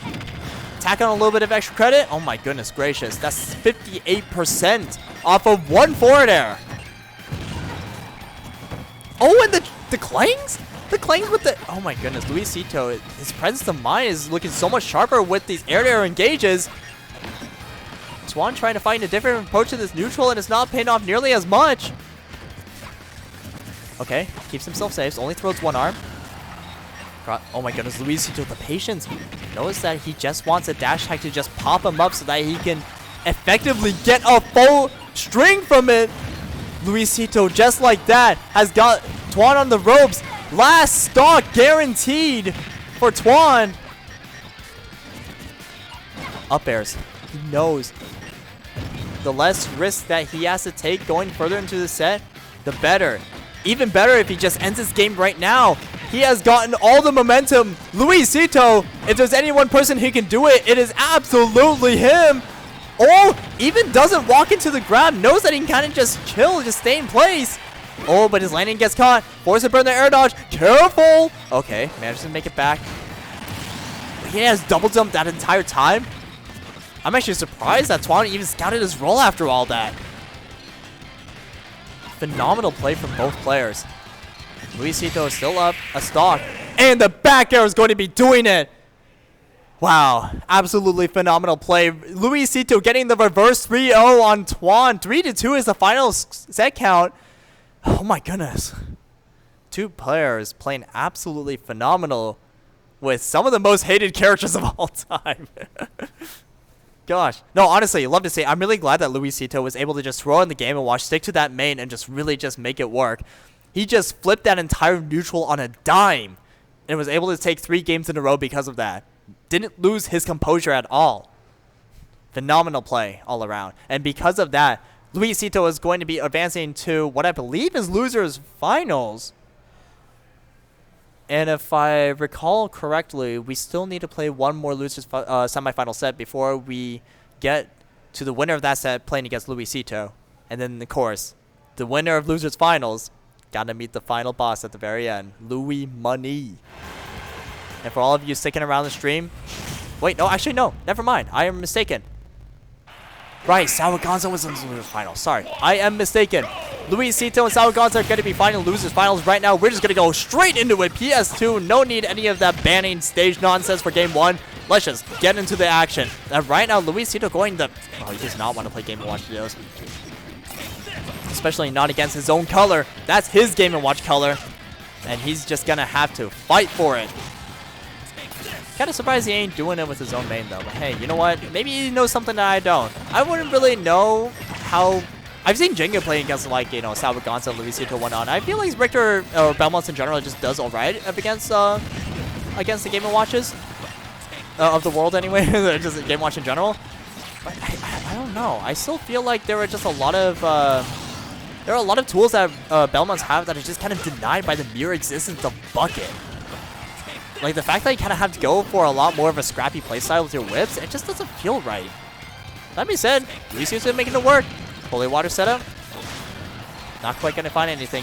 I think SAOGonza wanted to go in and catch a backdash or something, maybe get a bucket, but... Oh, that's going to be damaged. Down. Okay. Decides not to pop the bucket yet. Wants to wait for it. Oh my goodness, wants something like that. Oh, the rollout was so crucial there.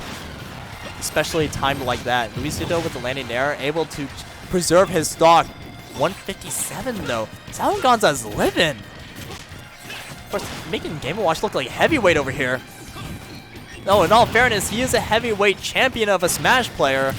And if there's anybody who can absolutely make the run back against Louis Money, it is him. But Luisito says that you gotta fight for it. 2 stocks to 2. Luisito with, honestly, with a pretty good fighting chance, even though he's down a lot of percent. Ricker, Ricker has a surprisingly high amount of combo potential that they have with some of their openings, some of their jump hits, especially off of like some of the grabs.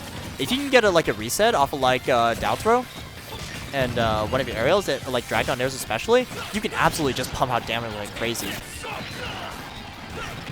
Ooh, great! Just holds the bucket, expecting the cross immediately after the holy water. Okay, tries to meet him in the air. Approaches a little bit too recklessly though. SAOGonza keeping that. Well, he was keeping that stage control on the ground, but now Luisito's landed. Weighs out all the whips and finds his punish. Absolutely phenomenal. And denies the tether as well. The bacon.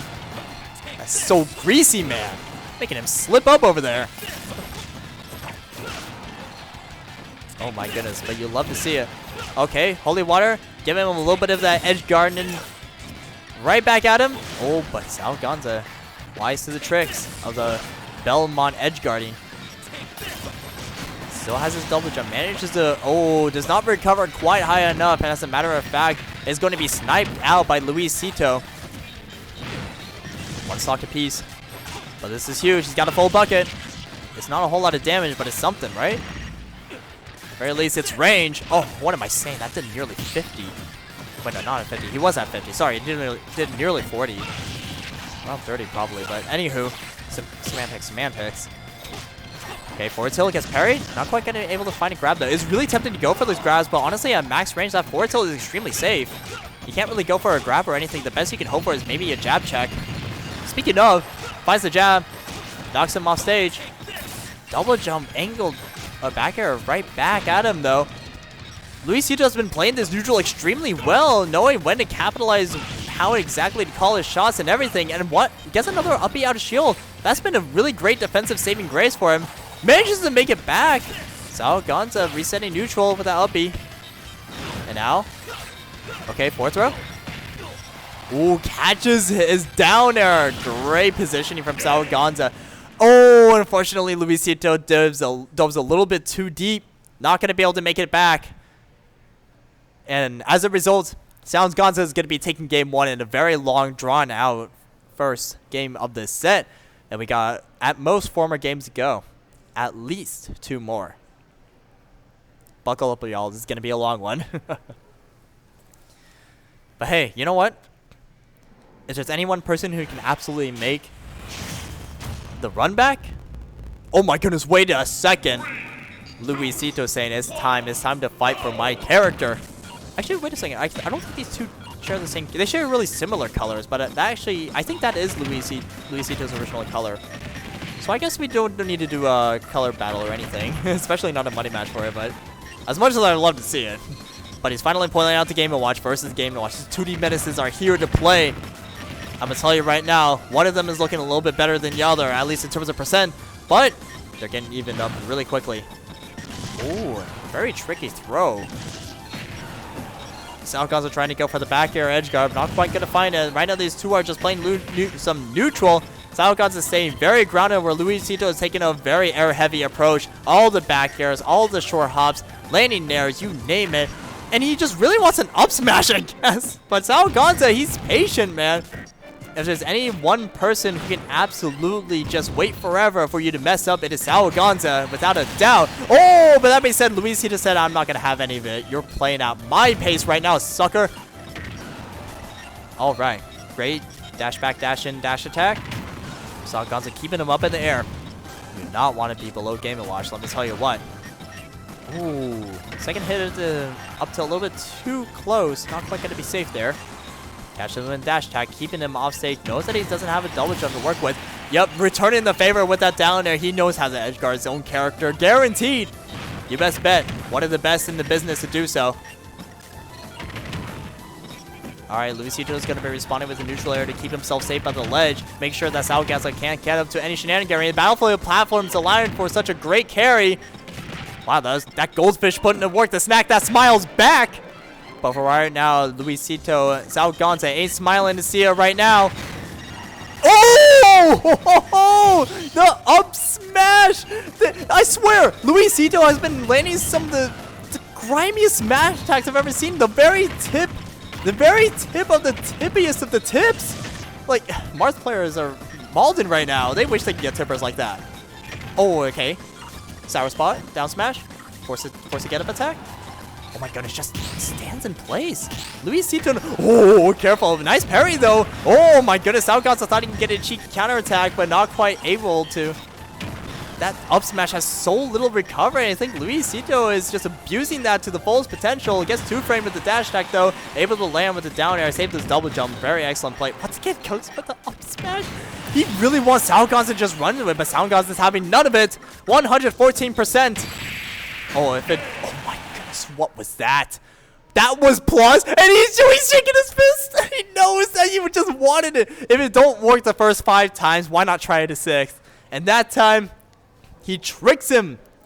He tricks SAOGonza with his own character. Gets him dirty. The frame trap. Off a reverse up smash on shield into forward tilt. My goodness. I've never seen a frame trap like. I'm assuming it's a frame trap. Maybe it's not. It sure felt like it though. Like, oh my goodness. That's crazy, because I'm pretty sure, like, if you buffer forward tilt like that, and you catch him within range, like, I'm pretty sure they don't have enough jump frames to jump over that, so. Alright, Luisito just going in immediately, saying enough of this defensive character, you know, nonsense that this character is known for. Unless it's defensiveness, I just want to go in, I just want to throw neutral airs. I just want to get combos started. Going in the bacon. Wow. Delays. Oh my goodness. Yeah, see, SAOGonza knowing he now knows that he got to roll out of that. Maybe he needs to add that to his repertoire or something. Decides to go for the uppy out of shield. I respect it.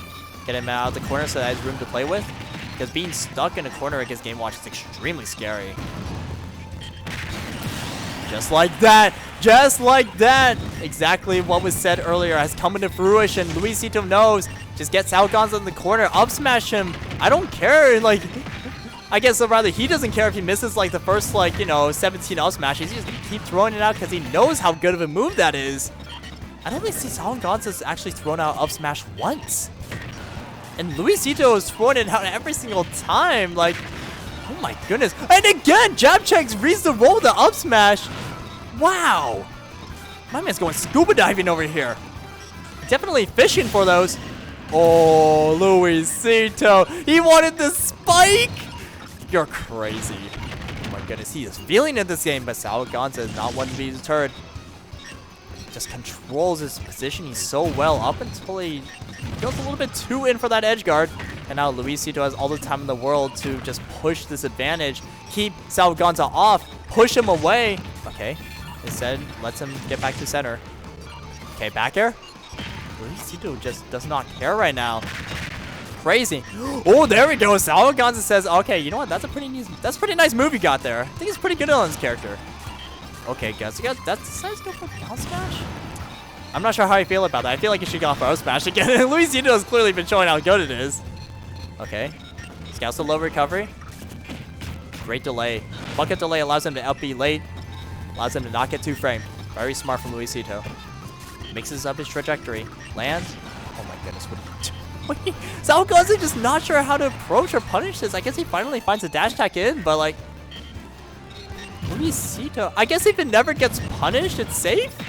Like, kind of bad logic to go by, but like, honestly, that's what has been kind of being demonstrated right now. Oh my goodness, and again, the up smash. He knows that SAOGonza is having trouble punishing it. Just keep doing it. My man's, oh, and he throws out the Franklin dead on. Luisito is going to be going up 2-1 over SAOGonza. Yo, he's looking at him like, yo,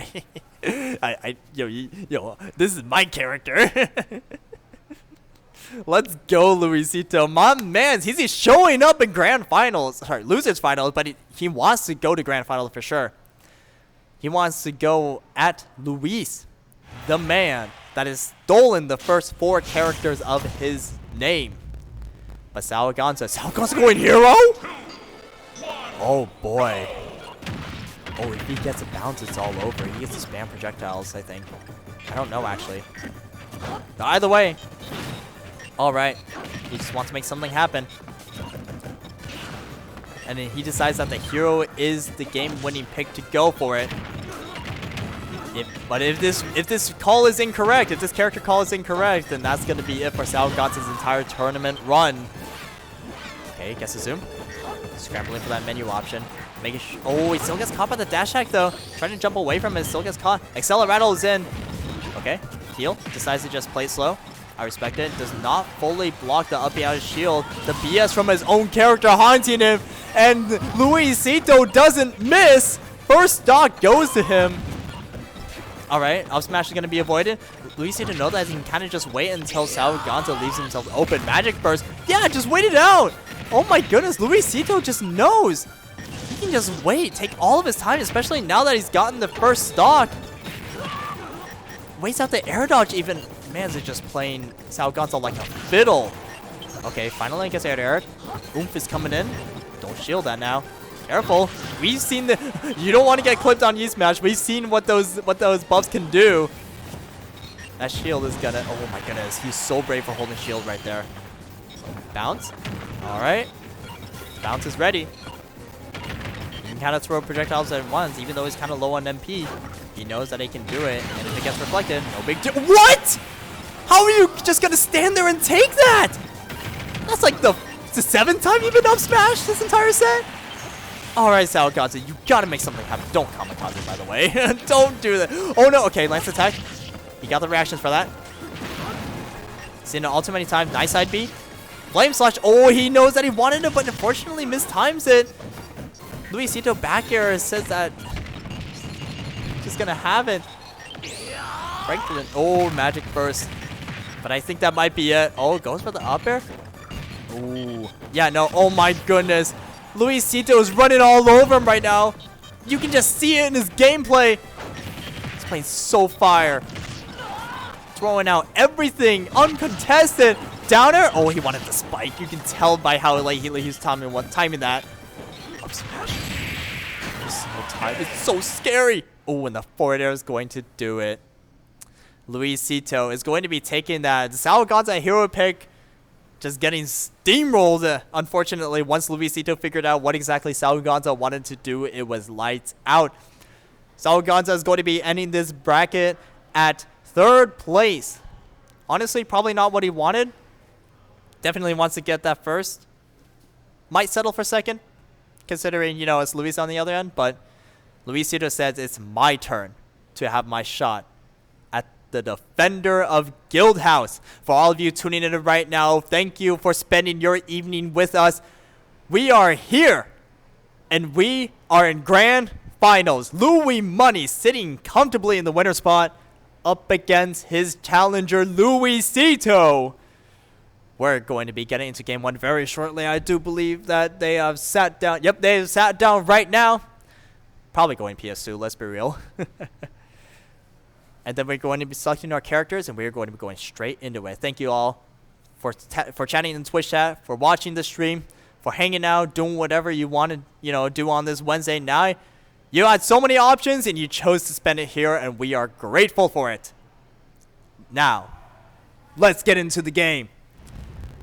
Louis Money pulling out the Rob versus Luisito's Richter. Yeah, Javi shout out as always. See you all Saturday. Javi will definitely be there.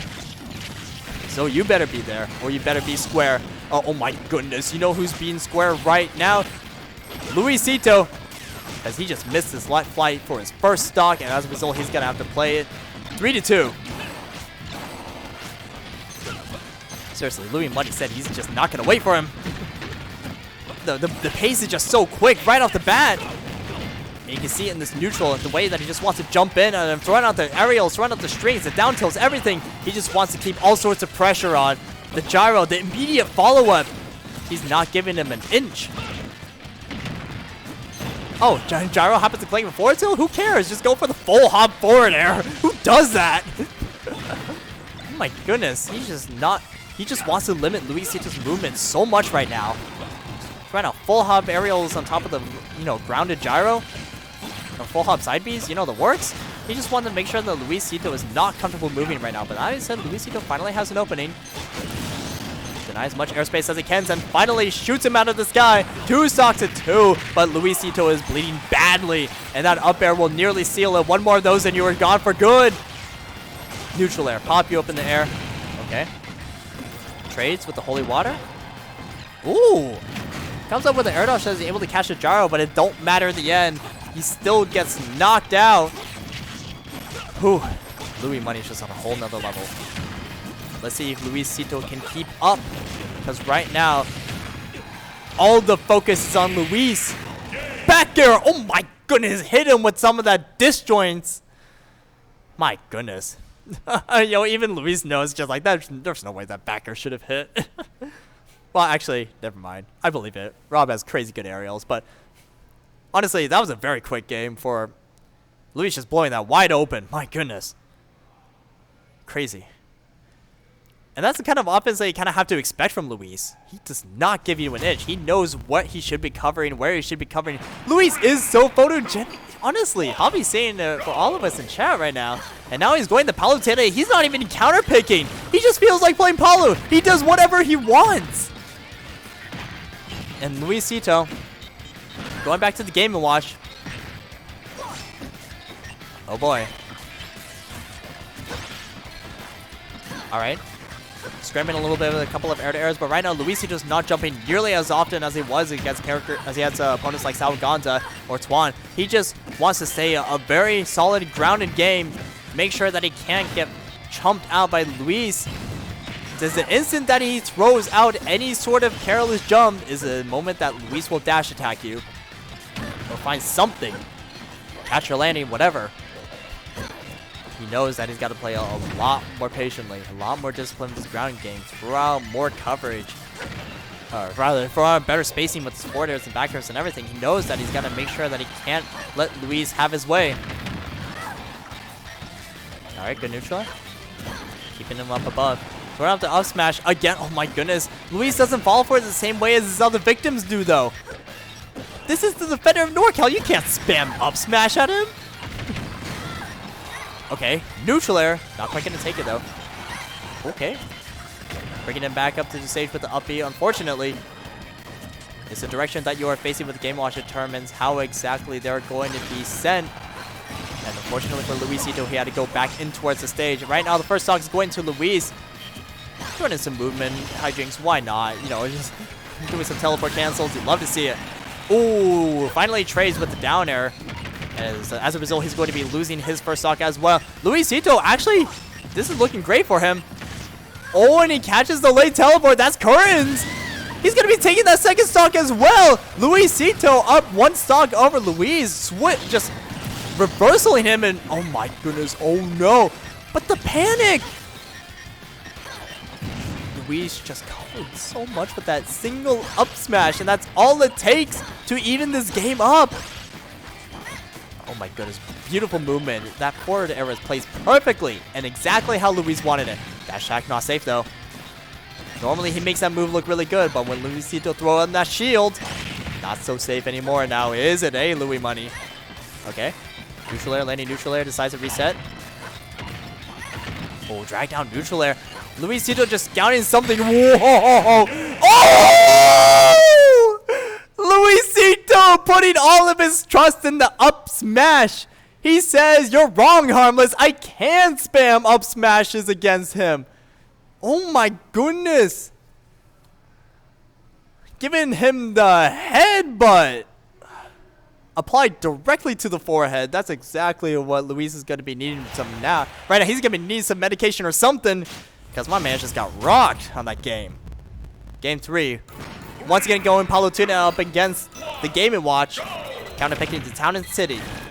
And remember, we got no DSRs. So if at any point Luisito feels like it, he can run it back to Pokemon Stadium. If he so chooses to, after he loses the game.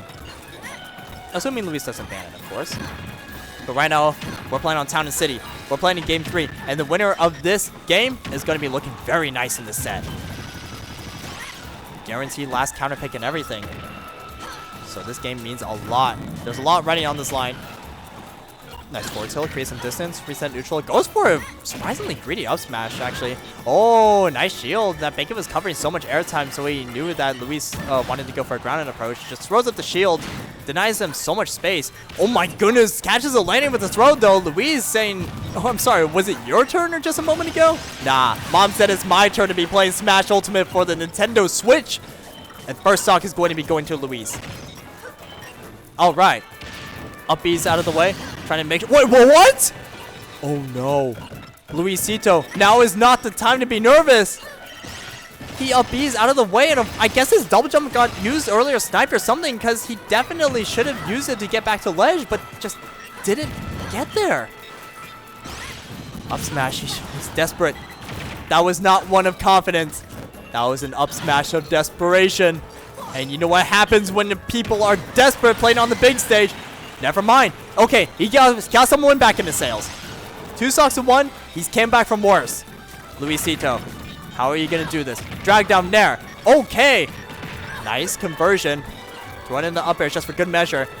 Luis navigates around it like a freaking F1 Formula racer taking a tight turn. Beautifully snake. All right. Nairs. Oh, nice counter. Knows that he just did not have enough frames to do anything else otherwise. And that shield was too risky. So run out the counter for good measure. Why the heck not? Very smart decision making. Luis just...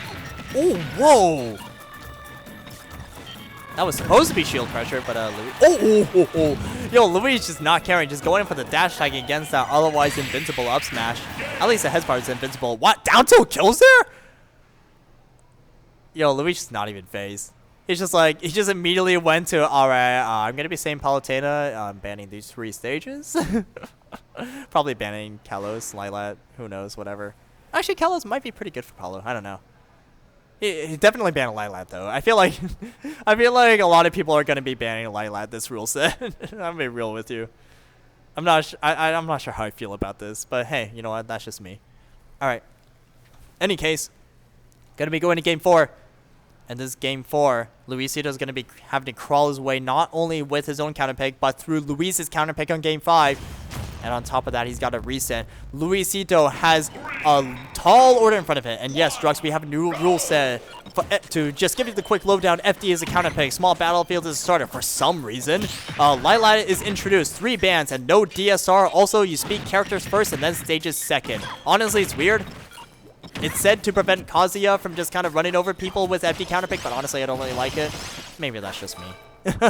Anywho, we'll talk about that later. Right now, what's happening on the screen is Grand Finals game number 4. Luisito down a game, but he's got to make it happen regardless, or else this tournament is over.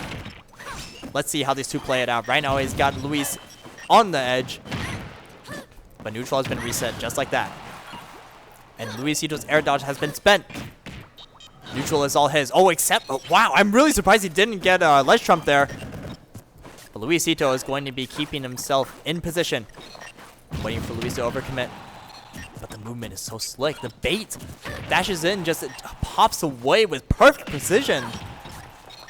All right, up B is going to be finding his way out of that. Luisito, once again, got him in a very similar situation. Commits to the up smash. Maybe he's trying to find a bait. Yeah, he's definitely trying to bait something out from Luis. Oh, unfortunate. Maybe down smash hadn't had quicker frames to punish that. But regardless. All right. Nice empty hops. Mimicking Luis there a little bit.